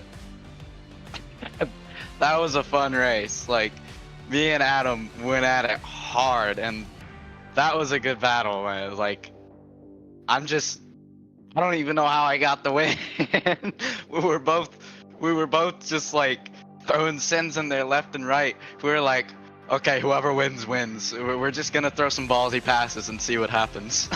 Yeah, so obviously you may not know this yet. You'll see it in the replay. Adam, unfortunately, ran out of gas coming through the last couple of corners. It looked like you were out of gas just after the line. Was that correct, or were you just slowing down the car? Yeah, after I did my fuel just right. So right after the line going into T1, I ran out of fuel. Yeah, so you'll see he ran out of gas, but great job by both of you guys. What I want to know last year, how did you close that gap? After the pit stops, there was a pretty sizable gap between you and Adam. What was your keys to closing that gap between you guys? Well, determination over everything. I just kept telling myself, come on, you'll get him, you'll get him. Just keep pushing, keep pushing. And I mean, I think if you can go back and watch, I'm getting that car sideways, I'm throwing it into the corners, I'm making it understeer, you can hear my tires squealing, I'm making the brakes almost have brake fade. I was doing everything I could to catch him, and because I pushed so hard, I managed to get to him. And then when I got to him, he saw me and he started defending, and then we started battling, and then it's a good race until the flag when he ran out of fuel. Unfortunately, I did know about that. He messaged me in a DM, and I was like, oh man, that sucks, because that was a really good battle with him, and I kind of wanted to take it all the way to the line, see if we couldn't get like a photo finish, because that would have been awesome. Would have been awesome indeed. Well, listen, great job on your win tonight, and we'll see you next week at Road Atlanta. Yeah, we'll see you next week. All right, that's Aiden Young, winner of the GT4 category. Indeed he was, but best result in the PRL, Derek. I will let you have a chat with a driver named Vincent LaRue, who's from a certain team named Tabula Rasa Esports. I have a feeling you may have a connection there. I've heard of this guy before, Vincent LaRue, career high P2. Good job, buddy. Thank you very much. Pretty much a tough race for me. Man, I think there was a lot of luck in that P2. Well, luck or not, you got it done, but it looked like a lot of chaos out there. yeah, I think lap 2 or 3, Greg and Chase. Greg spun right in front of me, and there was a gap right in the middle, and I just went for it and pray to not be touched by one of them, and managed to pull it. All right, well, great job tonight, and we'll see you next week at Road Atlanta. Anyone you want to say thank you to, maybe call out a team name or anything like that? I just want to say thank you to my team, Tabula Rasa Esport, and those guys are pretty fun, and I enjoy my time over there. Yeah, those guys are pretty cool. Well, great job, and we'll see you next week. Thank you. There you go. Vincent LaRue coming home second in LMP3. We'll do a quick chat with 2 more drivers. Let's bring up the rest of the podium in GT4. 1 question each. We'll start with you, Arnaud Genet, Mr. Hockey referee. P2 at the end of it all. I don't even know how you ended up there. Do you? P2? I thought it was P3. Arnaud, are you here? Yeah, I'm there. There we go. Yeah, P2. I basically ran the whole race P3 behind Adam and Aiden. That was pretty cool to look at their battle, but they were gapping me about, I don't know, 2 or 3 tenths every lap. So yeah, I had really a pretty lonely race, but you know, at the end I got a bit lucky with Brockway running out of fuel on the very last corner. So yeah, happy to collect the P2, but it still feels like a P3. And don't worry, Floyd, I'm coming to you too, because you had a crazy race of your own, starting from pole, P3 in turn 3, last in turn 4, and then P3 at the flag. What a roller coaster that was. Yeah, so I got a bit confused there. That was definitely just a misjudgment on my end on the start. I thought the LMP3s would have gone by then, but I was completely wrong. So I kind of checked up, dropped to 3rd, and then I wasn't prepared for the Mercedes take quite a bit different line or speed into the carousel. So I just checked up and I lost it. And I really hope I didn't affect anyone else's race with that, but it was definitely a challenging, very challenging start. Well, Arnaud and Floyd, congrats on the podiums for your pair of Porsches, and we'll see both of you guys next week. Of course. Floyd Kerr and Arnaud Genet coming home on the last couple of spots on the podium.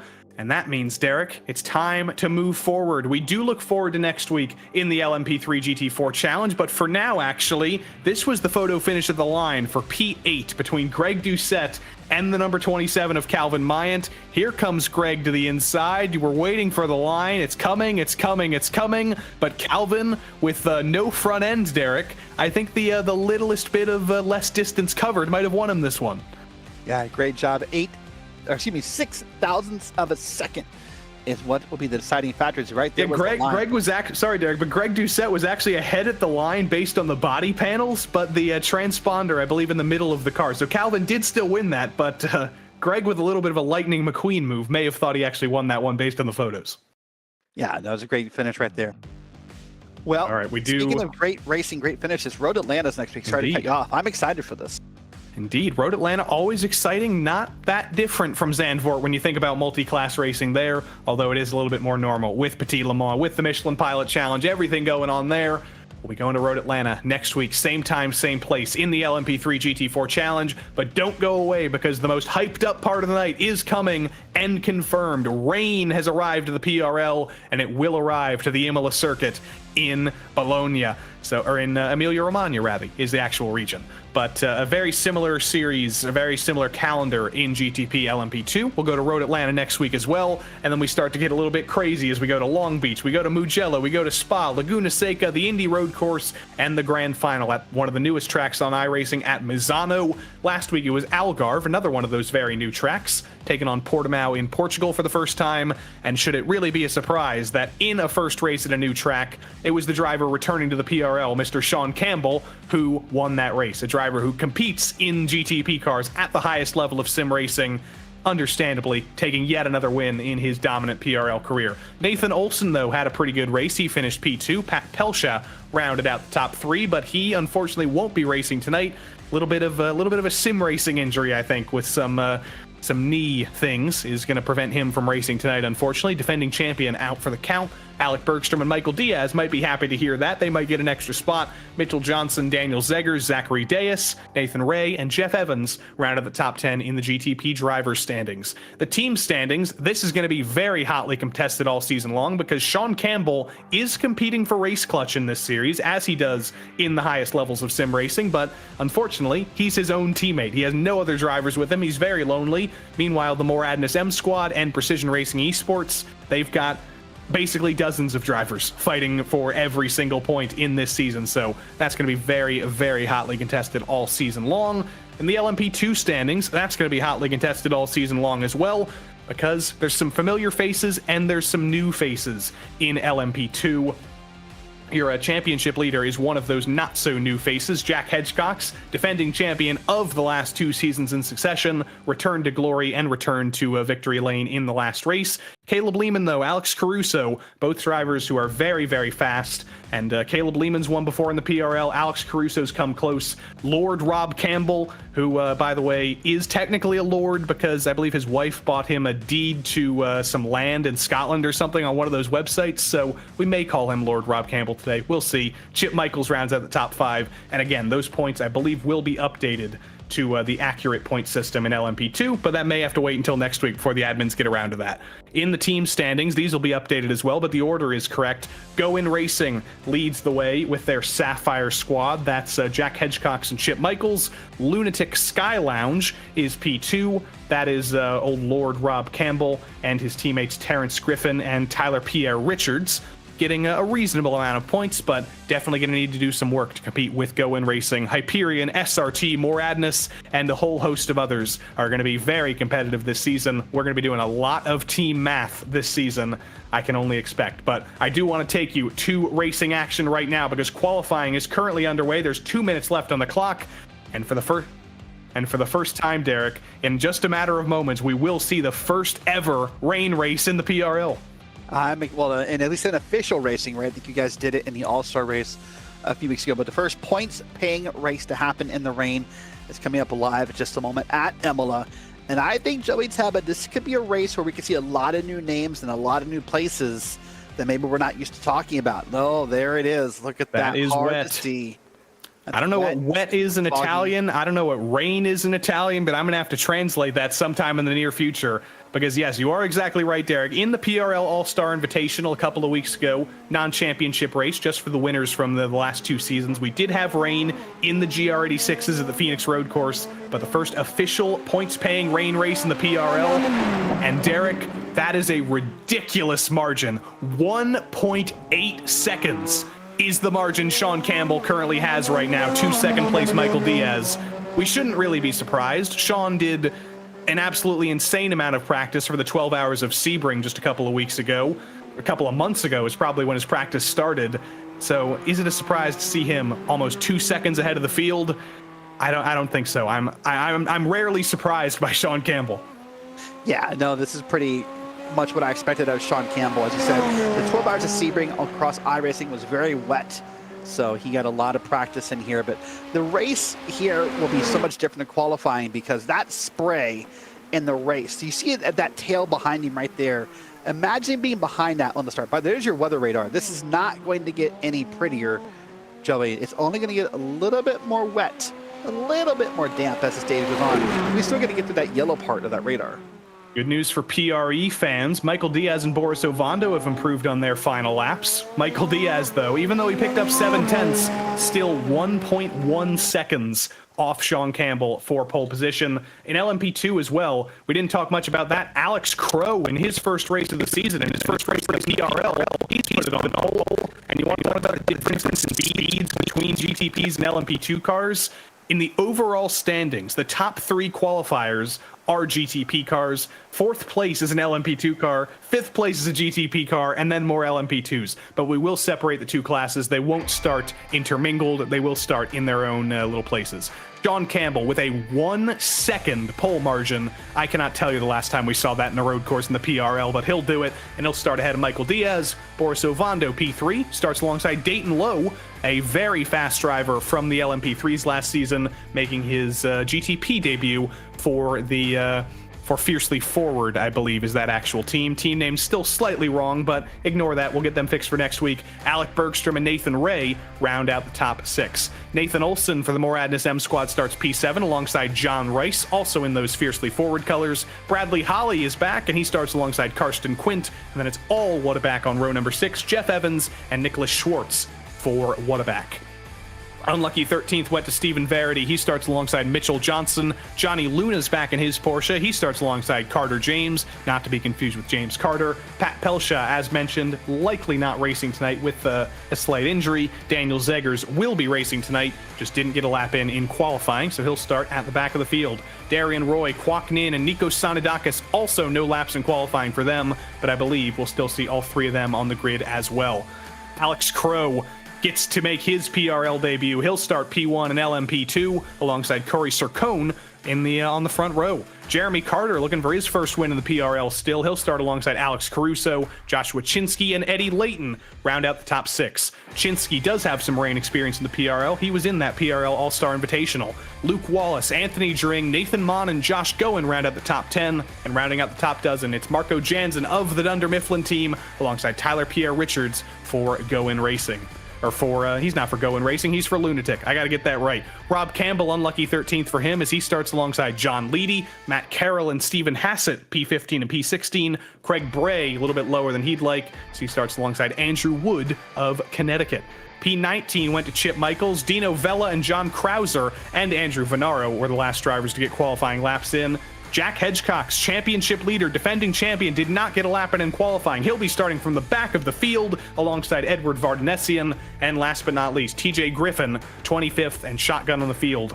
Absolutely look for Jack Hedgecock to be looking his way forward and moving his way forward in the field. But the spray is so heavy. Make sure you turn the brightness up on your monitor because you're absolutely going to need it. You're not going to need it to see this bright red race clutch GTP on pole, though, because in the first official wet race in the PRL, Sean Campbell has taken pole by a historic margin, and now he's ready to lead the field to green in a historic race. The green flag flies. Campbell can probably see it through all the rain, and it's time to get wet in the Precision Racing League. Let's go at Imola. Campbell, an excellent start, jumps out in front ahead of Michael Diaz. They're side by side for third with Boris Ovando and Dayton Lowe going at it. On the right side of your screen, though, they take the green flag in LMP2 at the same time, and there's already been a crash on the front straight. Johnny Luna off, big crash. Darian Roy involved, one of the Precision Racing Esports cars as well. The LMP2's coming onto the scene as Darian Roy drives it directly on the track in front of Joshua Chinsky. That was absolutely awful. And Nicholas Schwartz, starting from pit lane, says, I'm going to pick up all these spots. There's an absolute war zone through turn 1, 2, and 3. Daniel Zeggers is lodged in the gravel trying to get it going again. Yeah, they could be stuck there. It is very possible to get your car stuck in that deep gravel. We'll see if he can get it worked out here, but now the race is on here across the different classes. And, oh man, it's still it's hard to see things here, Joe. It's very hard to see things. Karsten Quint slow off of Tosa, trying to get things going again. And I think this is one of the Precision Racing Esports cars that got very heavily damaged early on. That's the number 55 of Karsten, or not of Karsten Quint indeed, but no, it is Karsten Quint. He has moved up to GTP. I still haven't been able to adjust to that. It's been that crazy. Here is Johnny Luna in that number 14 Porsche. Got into a little bit of trouble on the initial start, but honestly, that may have saved him, Derek, as now he's back in the rhythm. I don't see any damage on that car, and he's trying to look forward. Yeah, maybe falling back a little bit was a beneficiary of all the chaos that happened throughout the beginning of this race here. Now you see our leader up here in that 26 machine. Now he is the guy who's really going to benefit the most here because there's no one spraying water onto his windshield, Joey. Sean had a really terrible final sector, though, and I'm not entirely sure why. Michael Diaz has absolutely closed that gap down, and into turn 1, Diaz might honestly be within touching distance of making a move if he really wants to, although under braking, Campbell later on the brakes. Diaz a little bit more tentative, does slot in line. Campbell wide, though, through the first part of that corner. That may be deliberate though, Derek. Those typical racing lines at Imola that we're used to seeing, curb hopping, you can't do that in the rain. Those are extra slick, and you're seeing an extra level of racing conditions here. That was Jack Hedgecox that you just saw towing, unfortunately. Championship leader is out of the race already. Dayton Lowe is spun in front of the field, and this is absolute craziness, Derek. That's John Rice right there. Man, I thought for sure he was going to get clobbered by the field. He was going across, and lots of chaos is happening. And I want to spend some time talking about the rain if we can ever get there and get this race calmed down. I don't think we're going to get there, Derek, because Alex Crow has just actually lost it as well from the lead. Alex Caruso retakes the lead in LMP2. And now he's going to try and look forward as there's a GTP car in front of these two guys. Alex Crow in the heavy spray, one of those Precision Racing Esports Acuras. He was in the lead. He was in clear air. He wasn't even seeing spray a couple of moments ago. And how quickly things change. Now he's a full second almost behind his fellow Alex Caruso. By the way, you're not seeing weird things in the rain. It has been proven so far that the LMP2s can be a little faster than the GTPs at times. There was Bradley Holly off the track, by the way. So it is possible in our standings at the end of the night, Joey, that there could be some LMP2s, you know, overall ahead of some GTPs. Orso Vondo, I think, serving a slowdown penalty. He gets swallowed up by Dayton Lowe and by Nathan Ray. Does eventually get going again, but Nathan Olson putting the pressure on him. Speaking of Nathan Olson, throws it off the road coming into the final corner, and you have to be very careful, Derek, in the wet not to get it stuck in the gravel or in the mud. Those tires can dig in with how slick and how thick it is. Olson does get it going again, but not after a fight with those tires. Nathan Ray and Nathan Ray and Michael Diaz are going to be side by side into turn one, or they were side by side for a moment until Nathan Ray wins the battle on the brakes and takes P2 away. Oh my gosh, there's more cars.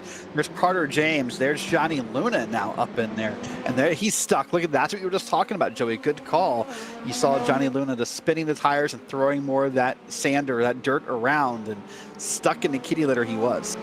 Eventually, we will get a moment to take a breath because we're just going to eliminate enough cars to not have anything to talk about. But until then, this is going to continue to be crazy. Coming out of Tosa, Ray and Diaz going at it. Dayton Lowe, Boris Ovando, and Nathan Olson on a recovery drive. If there's any car you can identify in the spray, it is that pink Acura of Jeff Evans, as race leader in LMP2, Alex Caruso, throws it off through Tamburello.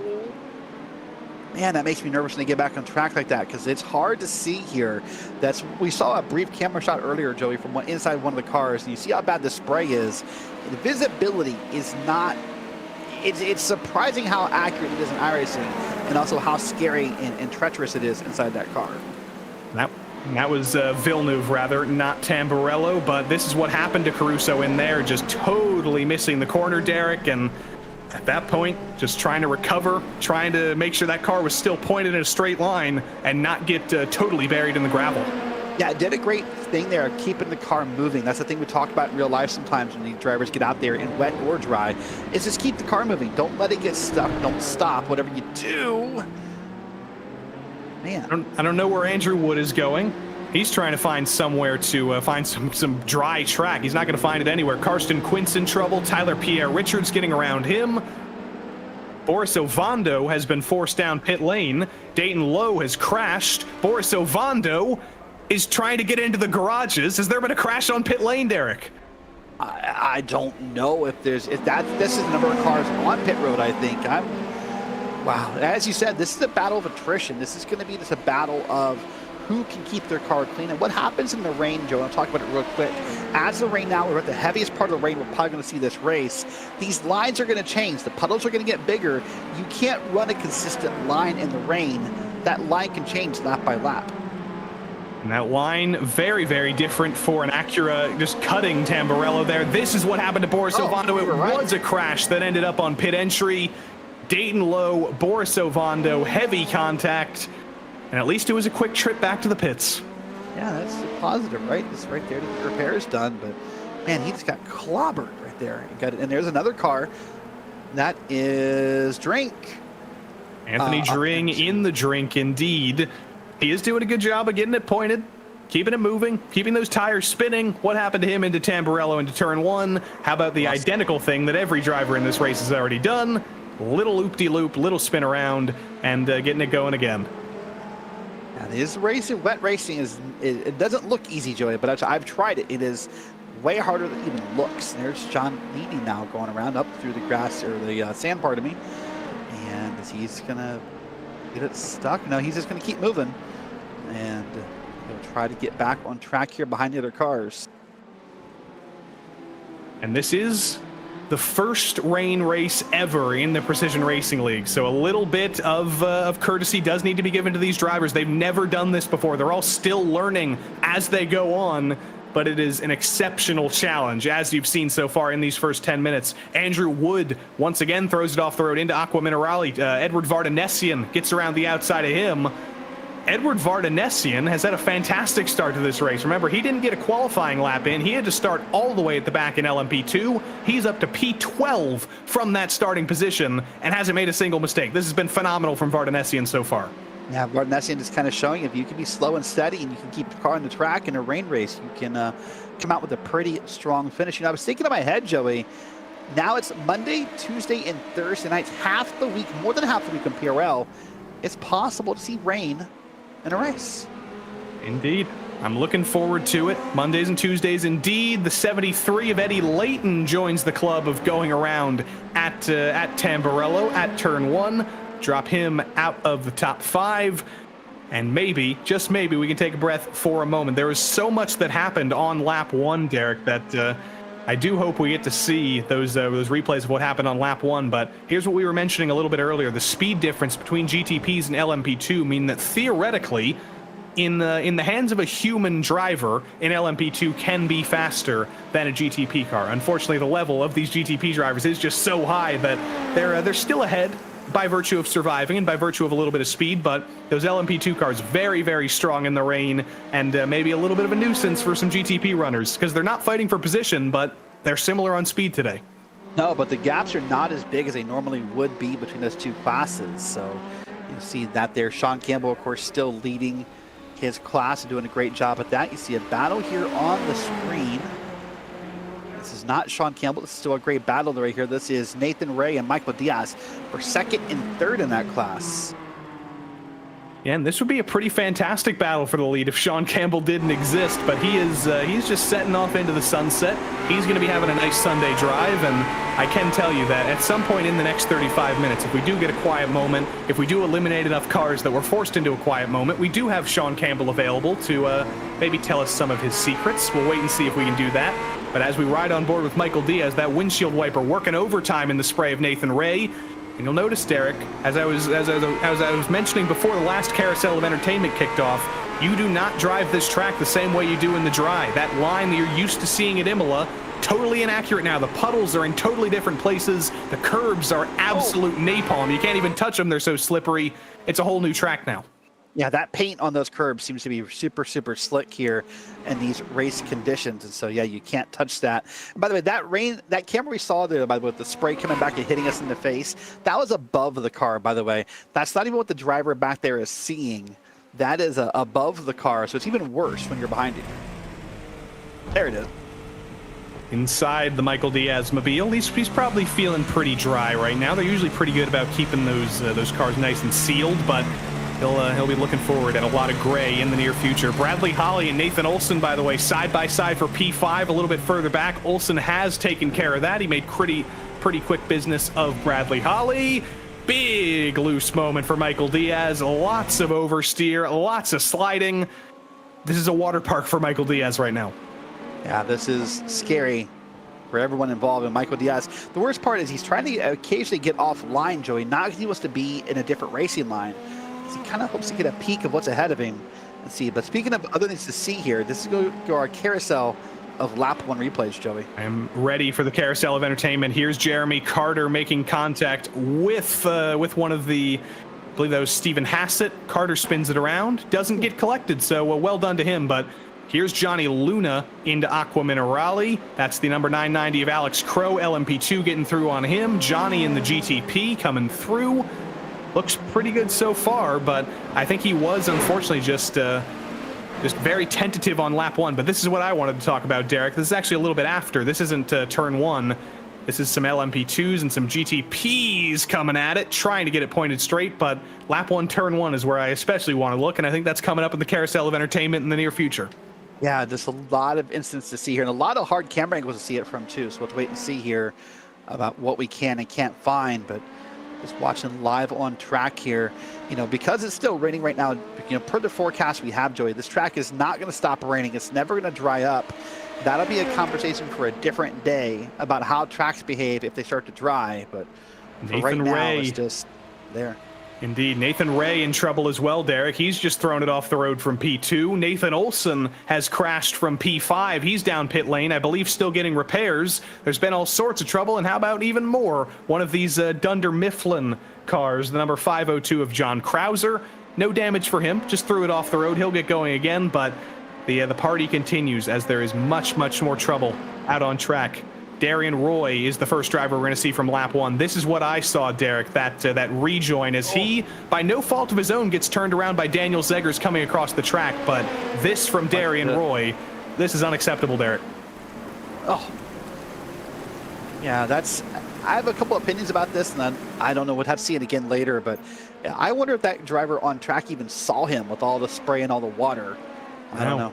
Joshua Chinsky is going to be absolutely irate after that one, just a T-bone crash, and you have to imagine the driver stewards are going to be looking at that. That is so unfortunate for Joshua Chinsky.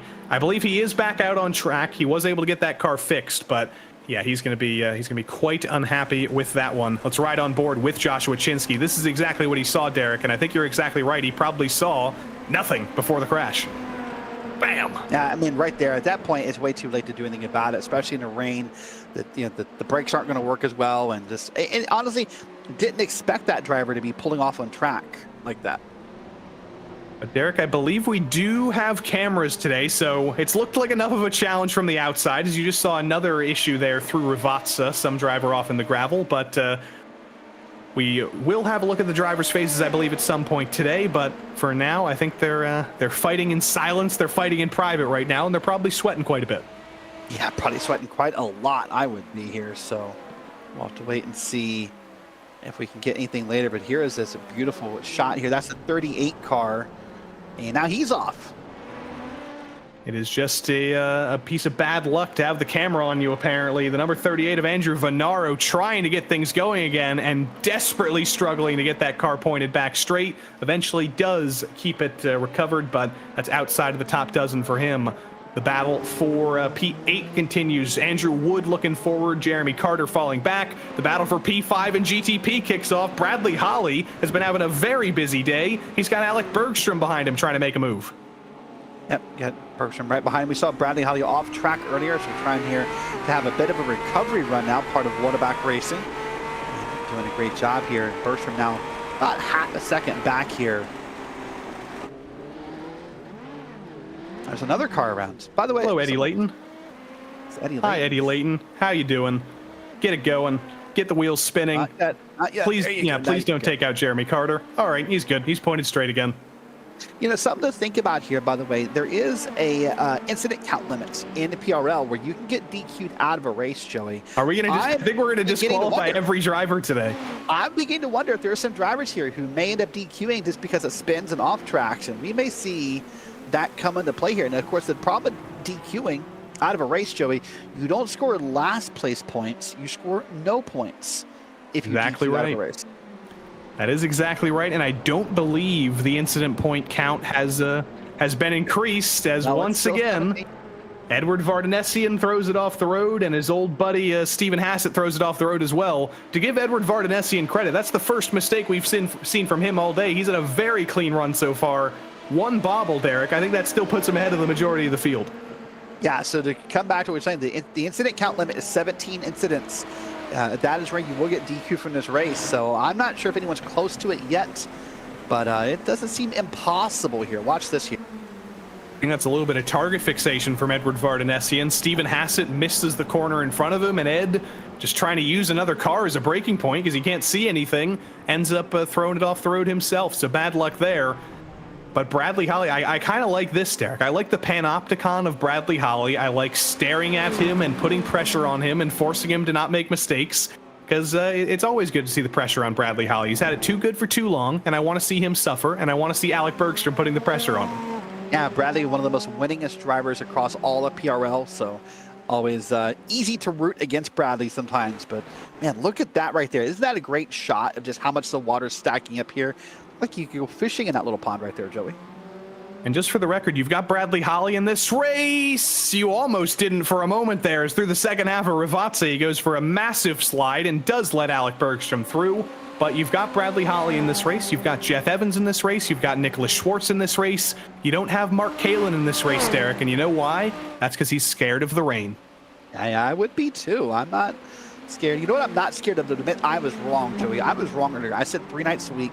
I was counting Thursdays. The super formulas do not count or do not support rain. It's the super formula lights, which we do not run in PRL. So just Mondays and Tuesdays are where the rain can occur here in the PRL.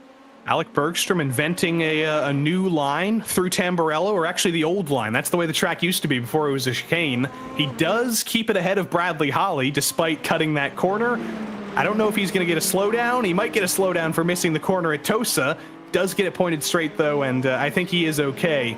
But even Alec Bergstrom, driver with absolutely tons of experience in these prototypes, he's still going to come afoul of the difficulty of the rain. Side by side, deep in the field, 3 wide, does not end well. The 97 of Marco Jansen goes around. Steven Hassett involved as well. He'll loop it himself. Contact with the wall. John Krauser's in the gravel as well.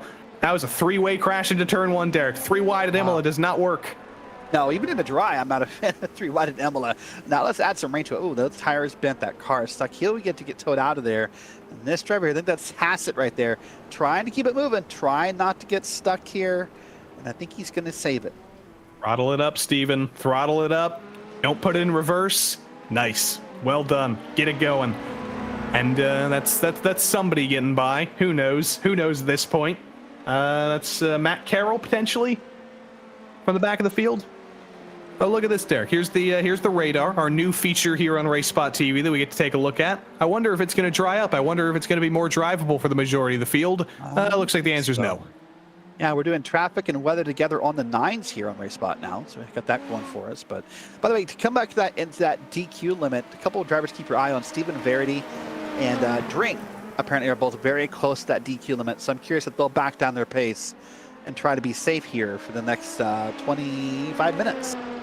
And if you want to hear about the used car lot early, normally I do that when I'm reading the results, but I'm going to pause that for a moment because old Jeff Evans has decided to join the mistake parade into turn 1, misses the corner again.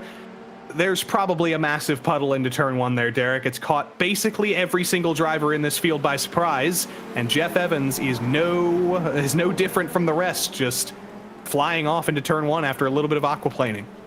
After all the groups we've got in the dirt there in turn 1, you think there's just going to be a puddle out there on dirt by now from the consistent tire tracks, but no, in fact, so you were talking about the used car lot. What are we up to?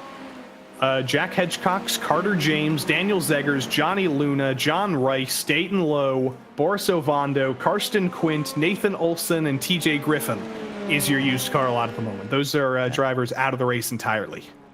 That's not counting the ones who've, got off track and kept it moving or had some contact. So that's a big list overall for the first, 15 minutes we're in here. But we're 20 minutes in, Joey, and I feel like these drivers must feel like they're like 3 hours in with how this driving has been. It feels like I've been here for about 3 hours myself. Here's Jeff through Aqua Minerale, and is that Andrew Wood behind him saying hello?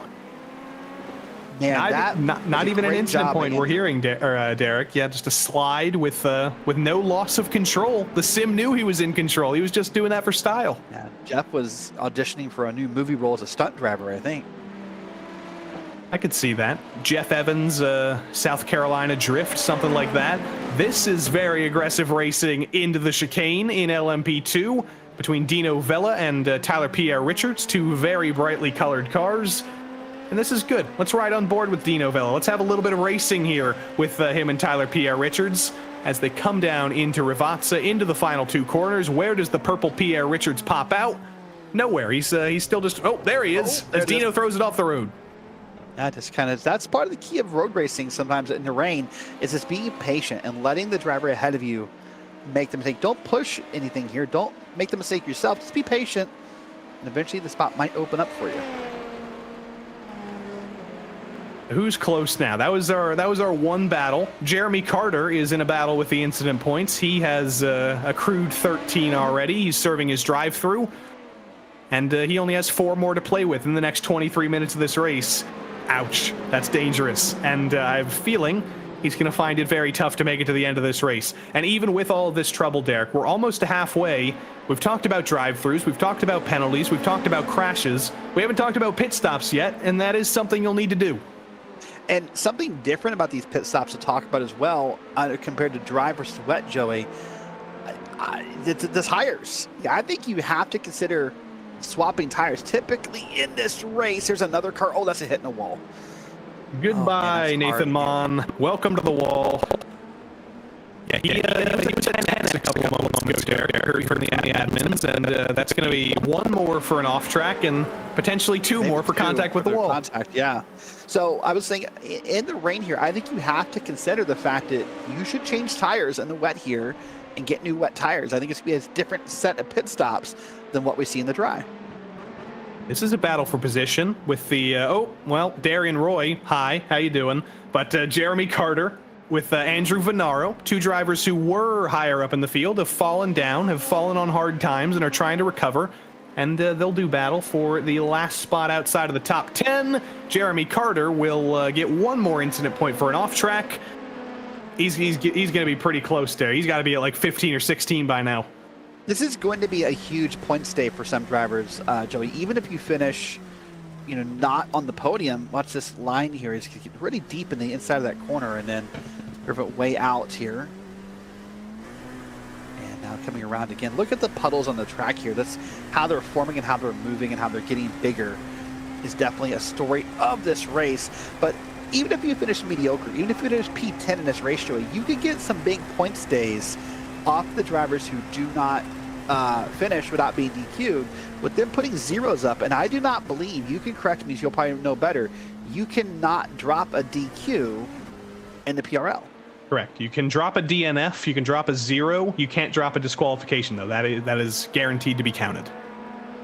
So you scored 0 here, even in week 2. That'll put a really big detriment on your hopes for scoring well in the point. And you're seeing some weird lines here. As I mentioned a little bit earlier, that is because the track conditions are changing with every lap. The water changes positions with every lap. You can't just take the normal Imola line you've known for so long. That's why rain is such a wild card on iRacing. That's why everybody was so excited to see it introduced, because it's not just Imola anymore. It's about 20 different Imolas. It's 45 different Imolas. Every single lap the track changes, and it's different physics, it's different tires. Drivers aren't used to aquaplaning, and Alex Crow aquaplanes out of the lead. He was in total control of the LMP2 category. He gets going all the way down in P3 as Alex Caruso gets around him. Here's how Corey Cerconi took the lead. Here's how Alex Crow spun it around, and that was on the curb, Derek. Yeah, not even touching the curb. Literally was up there riding the curb here. Got up there and got to it, and looped the car around. Boy, this has just been a crazy, crazy race. It's so wet, and the lines not only changing, Joey, but also sometimes the driver, you have to take a different line because you want to see what's ahead of you. That driver behind right there, he can't see anything unless he pulls out a line and tries a different lane so he can see beyond that spray. That spray is the most difficult part in my mind of rain racing. But Sean Campbell, so comfortable in the rain. New fastest lap. Yeah, not even worth mentioning Sean Campbell at this point. He's just doing Sean Campbell things. But that's exactly what I mentioned about the curbs. When you're driving Imola in the dry, you want to absolutely hound those curves. You want to avoid the sausage curves, but you still want to ride them when you can. But in the rain, paint is a lot more slippery when it's wet than the asphalt. You realize that when you walk on the street just in the real world in your shoes. You put your foot in a crosswalk that's painted white, it's a little bit slipperier than the actual asphalt, and multiply that by 100 in a car like this. You want to run the normal racing line, but then you very quickly realize that it's much slipperier out there, and making your tires very slippery does not add up to keeping that car pointed straight. He's got to learn. Got to learn with the wet. Got to learn that every lap. Andrew Wood has done a good job of learning that. He's up to P7, but he's one of many drivers who's just trying to survive right now. I guess Bon Jovi knew it best, Joey, when he said slippery when wet. Indeed, indeed. Very slippery indeed. Straight out of the pits, Dino Vella says, you know what? Turn 1 at full speed, that's not too difficult. Turn 1 at low speed, that's what's really hard. any speed here. It's just it's so different here. I admire these guys for what they're doing, because this is a mental challenge. These guys will be exhausted, probably sweating, and really doubting themselves in a lot of ways. This guy won't be. This guy's comfortable. The only challenge he's going to have is lap traffic. The lap traffic will make him doubt some things, because this traffic will behave differently than what he's used to probably, and he'll have to take some different lines.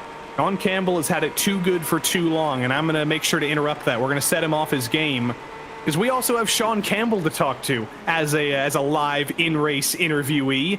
I should say, Sean, when we did this with Ted in the last race, he crashed on lap 1 immediately, so this might be a bad luck charm.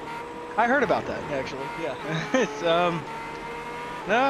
It's going good so far. I've only gone off twice. You missed one, I think, about 10 seconds ago. No, we didn't even see that. We thought you've been absolutely perfect so far. Oh, I locked the rears into the chicane, and we got full lock. No, so it was. You're in traffic for the first time. You're in some LMP2s. You got a guy named Jeffrey Evans up there. Is this making you more scared than just running around on your own? Okay, so you missed the whole. Okay, so the LMP2s are indeed they're scary. Whoa! There it is. Oh, there it is. We just got a replay. Yeah, the wheel snapped out of my hands and I had to grab it. I had to wait on it. It was scary.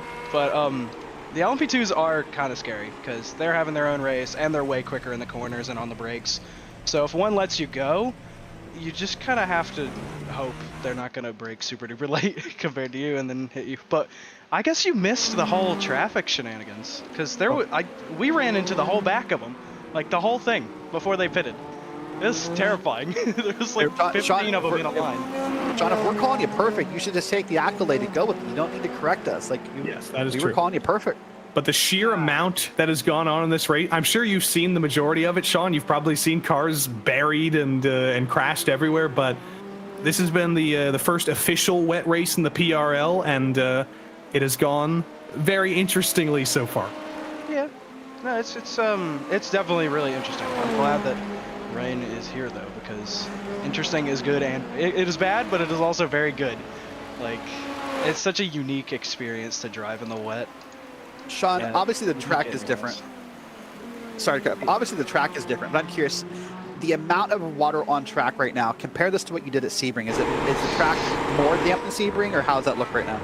It's like the same, honestly. This is about, I think Sebring we had a bout of moderate rain at the very start, and then heavyish rain at the start, and then a little bit like moderate halfway through, where it was quite slick though. It was a lot worse in the second one because all the rubber, once the dry line started and we all drove on it, the rubber line became practically an oil slick, and it was super challenging to adapt to that on the go, you know, where all of a sudden, like compared to the first wet where you could drive wherever you want because there's no rubber down, but now there's a death line essentially that you can't drive on. Well, good or bad news, how you look at it, there will be no dry racing here at this track today. Yeah, no, it's definitely going to stay wet. That's because I'm not the god in charge of the weather. If I was in charge of the weather, Sean, I'd be doing the most inconvenient thing possible. Nathan Ray's spun around from P3. I'm sure you're really concerned about that. I'm sure you're sad for him. But you had a lot of practice for Sebring. How many total laps do you think you did in practice for Sebring? I don't know. I don't know in terms of laps, but in hours of like setup building and rain testing, probably like 40-ish. 40 hours of testing. And how much does that add up to your 40-second lead currently? Is that 1 second per hour? 1 second per hour is about right. Well, what are you doing to keep yourself amused? Is the rain enough, or you have any Bloons Tower defense on the side today? No, I don't have any. I don't have anything else. I'm just gonna. Right. We finally got a big enough challenge for Sean Campbell to actually focus on driving the car. That's a very good endorsement of the rain. And no clone hero today, apparently. Yeah, no, not yet. I'm not good enough yet. Clone hero. All right. Well, we'll let you get back to doing whatever you're doing. Don't wreck a 40-second lead away, and maybe we'll talk to you in about 13 minutes. Wink, wink, nudge, nudge. Sean Campbell, driver of the number 26. 40 hours of practice, 40-second lead. I think that's a pretty good formula. That might be Nobel Prize-worthy math right there, Derek. That is the easiest commentator math we've ever done, probably. Yeah, easy stuff right there. Andrew into turn 1, very, very deep. I think he's okay, though. Hangs on to that. John Leedy hoping he makes a mistake. Jeremy Carter hoping the same thing. I think we did see a recent penalty, Derek. Stephen Verity, unfortunately, a long pit stop for him and potentially a disqualification from him. Not sure if that's official or if he'll be able to get back out on track. Pretty sure that's the end, because I'm pretty sure he was already at 13 or 14 when we checked in last. So if he has another one, that's probably end of race and a DQ for him, unfortunately, here. Man, we're 12 minutes left. You know, we've not seen it, unless my memory is fading here. We've not seen pit stops yet from anybody here. No, we haven't. Still waiting for him in GTP. Still waiting for him in LMP2 as there goes John Leedy finding his own way down the hill at Piratella. And Andrew Wood gets to hang on to that for the moment. It's not going to be very dry out there. You're not going to find a comfortable line out in the asphalt. As here's what happened to Alec Bergstrom coming down the hill. It's almost like he speeds up, Derek. That's how hard it is to stop a spin like that in the wet. Spins out coming down the hill, and absolutely nothing he could do to save that. He had a pretty nice looking 360 going on there, and just wasn't able to get it slowed down, unfortunately. So that'll be probably likely the end of his race as that goes on here. Man, it's been wet and wild. You know, I'm hoping later in the season, Joey, we do get one of those races where we go from wet to dry mid-race and kind of see how drivers behave with it. Here's another car off the track, and that was also gonna hit the no. He got it stopped. Well done, Eddie Vardanesian, not getting it into the tire barrier. Good stuff there. Some GTP and LMP2 interactions going on right now. You see one driver bringing it down pit lane. I'm not sure if that's a legitimate pit stop or a drive-through. That is Michael Diaz, but I could not tell you, Derek, if this is a pit stop or a drive-through. I think we'll get the answer in a matter of moments. Is he going to pull a hard right into his pit stall? Going to be waiting for a little while. He qualified pretty high up in the field. There it is. It is a pit stop for Michael Diaz. This is maybe the first one we've seen of any of the drivers that I could think of, at least the ones that are on schedule here. So we'll see how Michael Diaz does and how long he sits in the box. Not that long. Yeah, so, I wonder, Derek, with a short pit stop like that, is it possible with the reduced speeds in the wet to potentially go for a zero stop? Corey Circoni does not agree with me. He brings it down pit lane, but I wonder if anybody's going to be able to stretch it out and go for a zero stop. Yeah, that'd be interesting. Wanted to see if that could happen with some of the drivers who maybe are going slower and not burning as much fuel. We'll wait and see if that does work out here. And there's Circonian now already off pit road. You see the pit stop continue to see up and down the left-hand side of your screen here. I think that's a slightly inaccurate pit time, but it was a short stop. And I know exactly what I can do, Derek. I know who I can ask about this pit strategy. I'm going to bring Sean back in for a second. Sean, I have to bring you back in immediately. Is it possible to do a zero stop today? See, I forgot about that completely, so I'm not going to be doing it. Somebody's probably doing it. During the officials, if it was raining like this for the whole race, then yes. Like, I think about, I don't know, 10 minutes ago, it was dry enough to where we were doing like 47s, right? Like we were doing quicker times, and then it's gotten slower again. I think if it stayed like this for the whole race and you were fuel saving really hard, you could definitely do it. Unfortunately, your old buddy John Leedy of Ohio has had a spin through Aqua Minerale. I'm sure you're crying over there, but you should go for the funny strategy. You should fuel save to the end of the race now and see if you can make it. Dude, I need 9 liters. You can do it. It's 2.7 per lap. You got a 70-second lead. You can do it. Yeah. Yes. You can back up the pace. You only got about 5 laps to go. I believe in you. What the heck? All right, Sean. I'll let you do whatever you're doing. If you can do some Scott Dixon fuel wizardry, I'll be happy. If you win it the normal way and make a pit stop, I'm gonna be sad. Oh, I'm sorry. I'm sorry to upset you.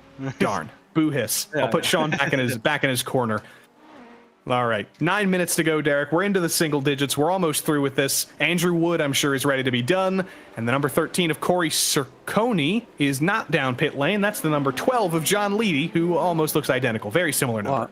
So there's a lot of drivers here who are ready to be done just because of how difficult and hard this is and how hard to see around here. There's just, man, it's difficult. I say that a lot, and I know it probably sounds repetitive, but that's just the word that comes to mind. Difficult, treacherous, almost impossible for some drivers. Here's some more pit stops happening, and a couple more cars are going to That's Sean. Here.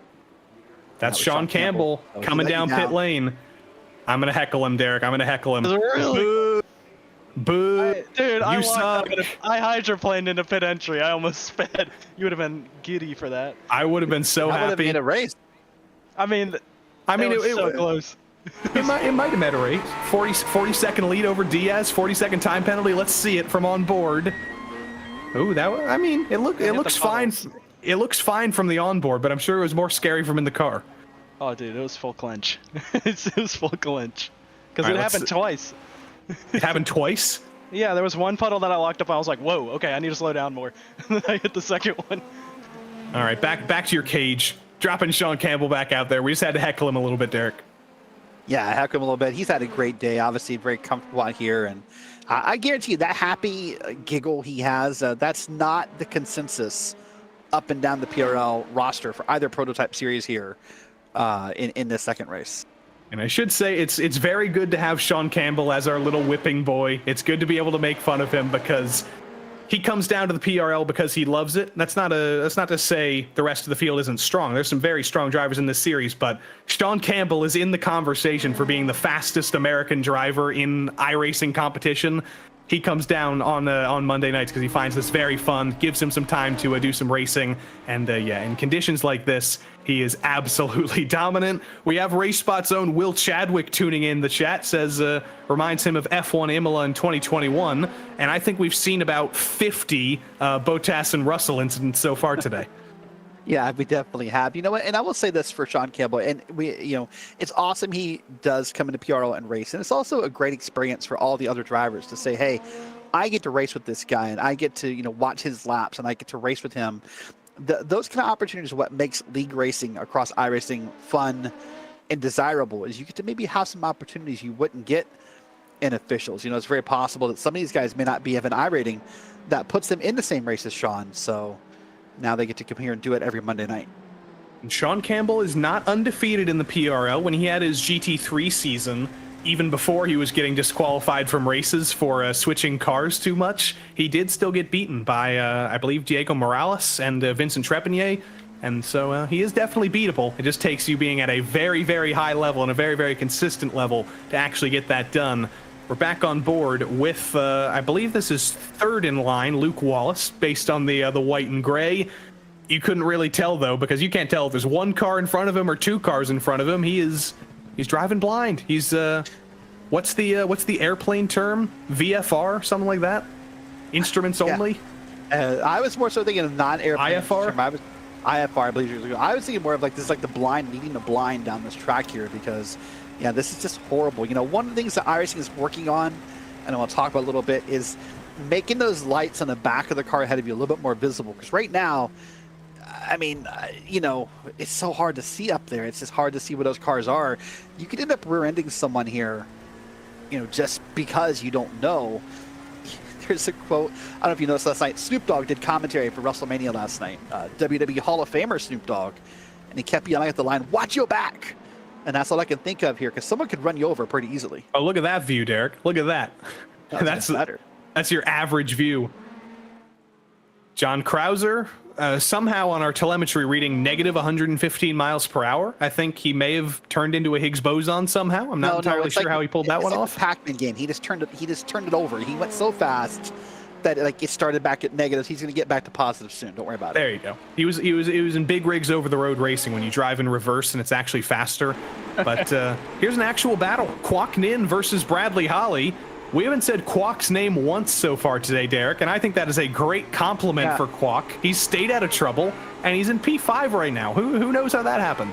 Yeah, in a rain race on RaceSpot through the PRL, if we didn't say your name, you probably did okay, weirdly enough. It probably means that's good news for you, but doing a great job here, holding off Bradley Holly coming down through the corners. There's another car off the track. Corey Circoni from third from the podium in LMP2 throws it around, and he's still stuck there. Old Lord Rob Campbell's coming around, and he's going to take the podium away. So there you go, just how quickly things change. I said in the beginning of this race, Joey, there might be some surprising names up on the podiums just because of drivers who were able to survive the rain, survive the spins. This could be a major shakeup, is what the word I was looking for. That was hard. And I think we can say that if this was a real-life race, this would have been red flagged by now. We would not be racing in these conditions, but this is the magic of sim racing. You can do things that aren't physically possible in the real world and probably wouldn't be smart for the driver's safety, but it's sim racing. We can do what we want. We can test some things out, and we do get to see what would happen if you went out in totally unraceable conditions and Kwok Nin and Bradley Holly continue to do battle. Sean Campbell, though, has supposedly done many spins by pit exit. I think we need to get the Panopticon on this and see Sean Campbell making a mistake again. Yeah, if we can maybe see that. You know, this reminds me of an obviously different type of cars. Hold on. Here's Sean Campbell. Let's watch this here. He's going to come out of that corner. Oh, hello. Woo! That's a 360. That's a 720. Good stuff. We'll talk to Sean in a moment because I do have to bring us down to LMP2 for a moment. Final pit stops for those two leaders, Caruso in, Crow in, and they're both going to come out, Derek, separated by only a second. We've got a battle for the win in LMP2. We do have a battle here between Caruso and Crow. The two C's come into battle here. And we'll see now if Crow, his key to victory here will be finding a line that allows him to see around Caruso without being too far off the racing line. And Alex Crow, one of those PRL debutantes. It's very good to see him in the series and doing a very good job in his first race ever to put it on pole and also to be fighting for the win here. Potentially his first win in his first race. How incredible would that be? We've seen Alex Caruso in the PRL before in open wheel competition. It was very strong, competitive in the AM class of the Formula C championship a couple seasons ago. He's going for his first win in an overall class. All he has to do is survive for literally, I think, one more lap. He had a very big slide there, though, put himself in danger, as did Alex Crow. We are going to take the white flag somehow, Derek, but Alex Caruso's got to hang on. That's easier said than done. Yeah, that's apparently is very hard compared to what we've seen so far this day. You know, these weather conditions, Joey, remind me a couple years ago, NASCAR went to COTA and it rained all weekend, and the spray and the conditions down that long straightaway about halfway through the track. That's what this race reminds me of, just how damp and wet it was. They had to stop that race a couple times to get some of the pulling out of that track. Nathan Ray in trouble. He's fallen off the podium. Mitchell Johnson has gotten around him. Ray, one of the strongest days he's ever had in the PRL, fighting for the podium all day long, and yet again, that braking zone down the hill into Rivazza, Derek, comes a foul, and Nathan Ray throws it off this time. There's got to be some drivers petitioning right now to have that just, paved and make that part of the racetrack. Yeah, they've already done the construction and the landscaping for it, Yeah, make it a little bit deeper. Do it like Albert Park in Melbourne. Just make that corner a heavier braking zone, better passing opportunity. We'll see. But Sean Campbell takes the white flag one more time around Imola. Does he do a 720? Does he lose 50 seconds in one lap? I think that's going to be quite difficult, so we'll catch in on him in a minute. And Alex Caruso has thrown it off the road at turn one. Or actually, that's at Villeneuve, the second of the chicanes. Alex Caruso has thrown away his first win, and Alex Crow takes it away. He's trying. Okay. First, I thought with the way that car was wiggling, Joe, he was going to get stuck in there. But no, he's got it moving. But look here, just getting in a little too hard. And that was through turn one, rather. Double correct myself. That was through Tamburello. And Nathan Ray off the road Piratella, or actually he gets through Mitchell Johnson, the driver, on the bottom of your screen, making huge contact and falling off the podium. Best race of Mitchell Johnson's career so far comes to an end on the final lap. Absolute heartbreak for him. But about 2 minutes up the road, coming through the final corner, is Sean Campbell. Here's what happened to Mitchell Johnson real quick. Through Piratella, off the road, heavy contact with the wall. But Sean Campbell coming through Aqua Minerale now, if I'm not mistaken, has not quite put a lap on the majority of the field, but he is going to put a lap, or has not put a lap on the entire field. He has put a lap on the majority of the field, though, as coming through the chicane for the final time. He'll deal with some LMP2 traffic. He's got Andrew Venaro ahead of him. He's got some drivers multiple laps down ahead of him, but that's 2 more corners to go for Sean Campbell, Derek, to basically crown an essentially perfect day from him with only a couple of mistakes. You have to say that. I mean, even he sounds like almost like the mistakes he made were almost on purpose. He's just had a really fun time out there today. Great job by Sean Campbell, slowing it down as he gets by that car that just spun off on the side of the dirt there. Don't get taken out by Andrew Venaro in the final corner. That would be heartbreaking. But now onto the front straight, full throttle to the line. Sean Campbell for the 26th time in the Precision Racing League, just like his number, wins in GTP. Alex Crow, give him a round of applause as well. His first win in his first race in the PRL. Big stuff from Alex Crow, putting himself on the scene. But Sean Campbell, as I mentioned, 26 wins in the PRL across prototypes and oval racing and GT3 and GT4. He's making big numbers. And also, with this win, that only extends his numbers in a prototype. That's his 11th win in prototype competition in the PRL. Whether it's been LMP3, whether it's been GTP, this guy has been almost impossible to beat. Yeah, what another great day. 2 for 2 now for Sean Campbell. Doing a great job still running around here. Obviously, he has the gas to show off since he didn't do your 0 stop strategy here. So great job by him. Andrew Wood coming through the final 2 corners with how difficult this day was. There's a lot of drivers in different places in the lap, so we're going to have quite the carousel of drivers to shout out here, but Andrew Wood got himself a lot of TV time, did keep it on the track though, didn't get a penalty, and on a 0-stop race, Andrew Wood does finish P7 in LMP2. Tyler Pierre Richards did have a pit stop, he finishes P8. Chip Michaels, no pit stop for him, he brings it home in P9 in LMP2. And speaking of no stoppers, Derek, Kwok Nin and Bradley Holly both made it to the end of the race in GTP on 0 stops. Yeah, great job by those guys. Also, I want to say real quick, and to a lot of guys, the moral of victory today, Joey, will be that you survived this race. Sometimes for some of these drivers, surviving this race may be a victory. And John Krauser, look at that, out of gas right there. Kwok Nin could have helped him. Kwok could have been nice, but alas, he's got to finish the race himself. Here comes Kwok to the line. 0 stop for him. He's probably chugging with minimal fuel. But Kwok Nin makes it happen. No stop to P4. That's his best finish in a prototype in the PRL. Very well done by him. And he'll be pretty comfortable because Bradley Holly behind him, I think, potentially had to serve a drive-through and may get a penalty on the final lap, but he'll still be P5 because he was the last driver on the lead lap. But after all that, a couple of drivers across the line. Sean Campbell victorious in the GTP car. 26 wins in the PRL for number 26. Michael Diaz P2. I mean, good job from him. We didn't say his name much, made minimal mistakes. Unfortunately, he was dealing with a robot named Sean Campbell. Nathan Ray does finish on the podium after some ups and downs. Great race from him, and Kwok Nin rounds out the lead lap finishers in P4. Ignore the teams on the side, by the way. Those will be fixed next week. And accurate, Bradley Holly, the Whataback driver. He is from Texas, but he is a Whataback driver, finishes P5. Jeff Evans for Whataback, ahead of Mitchell Johnson for the Moradness M squad. Nicholas Schwartz for Whataback. Darian Roy may have finished P9. He's probably going to get smacked with a penalty. And Alec Bergstrom for Moradness rounds out the top 10. And then the used car lot, exceptionally large. Johnny Luna, Stephen Verity, Boris Ovando, Nathan Olson, Dayton Lowe, Karsten Quint, John Rice, Carter James, Daniel Zeggers, and Nikos Sanidakis all ran into assorted amounts of trouble. I don't believe Sanidakis actually started the race for that matter, nor did Pat Pelshaw. Alex Crow, not a race clutch driver, but maybe they'll want to recruit him after this one, because this was a dominant performance from him. When Corey Cerconi faltered, when Alex Caruso faltered, the pole sitter was back to take it and take his first win in the PRL. Cerconi does still take P2, and Lord Rob Campbell, P3, an all-C podium, an all-C top 4 with Jeremy Carter, an all-C top 5 with Caruso. Then a pair of W's. Luke Wallace and Andrew Wood, P6 and P7. Tyler Pierre Richards, Chip Michaels, and John Leedy round out the top 10.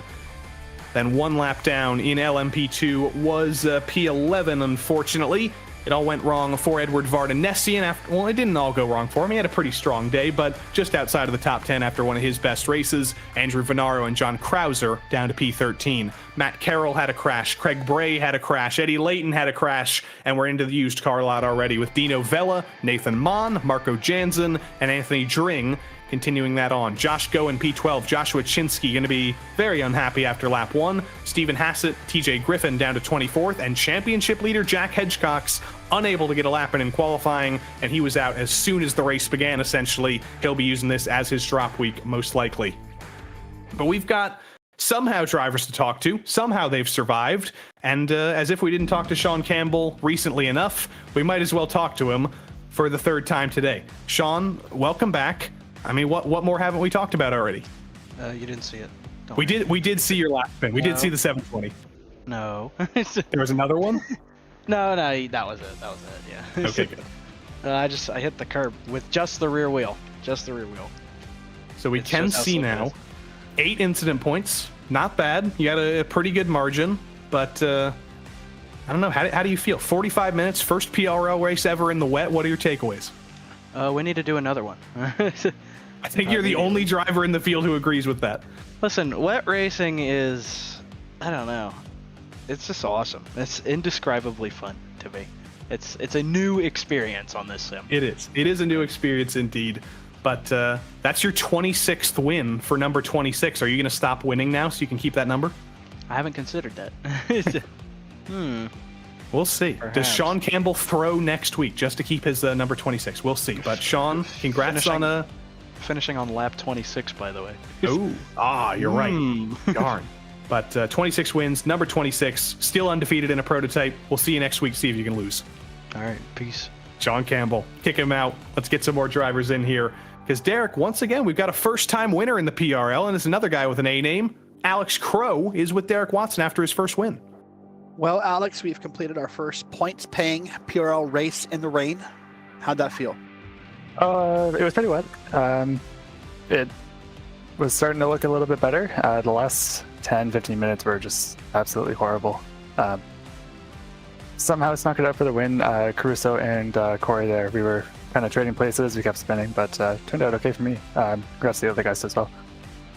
How much experience do you have in the rain through iRacing so far? Was this a surprise to you? Most of my practice, a little bit at Sebring, and then just the sprint races this week. Other than that, really nothing, and nothing outside of iRacing either. All right, well, next week it's Road Atlanta. Hopefully, for some of you guys, hopefully not wet. What are your expectations for that? We'll see. I don't think I've ever raced an LMP2 around Road Atlanta, so I really don't know my pace. We'll see what we're up against next week. All right, well, listen, great job on the win tonight. Great job winning an LMP2, and we'll see you next week. Awesome. Thanks, Eric. Alex Crow, P1, first win in LMP2, but let's go back up to GTP and talk to P2, the one of the most experienced drivers in the field. Michael Diaz, you've driven literally everything in the PRL, basically, but you've never driven a wet race. What are your takeaways after literally the wettest race possible? This was actually my first proper time driving in the wet, and it was a blast. Except at the end, it got crazy. You were basically aquaplaning throughout most of the track.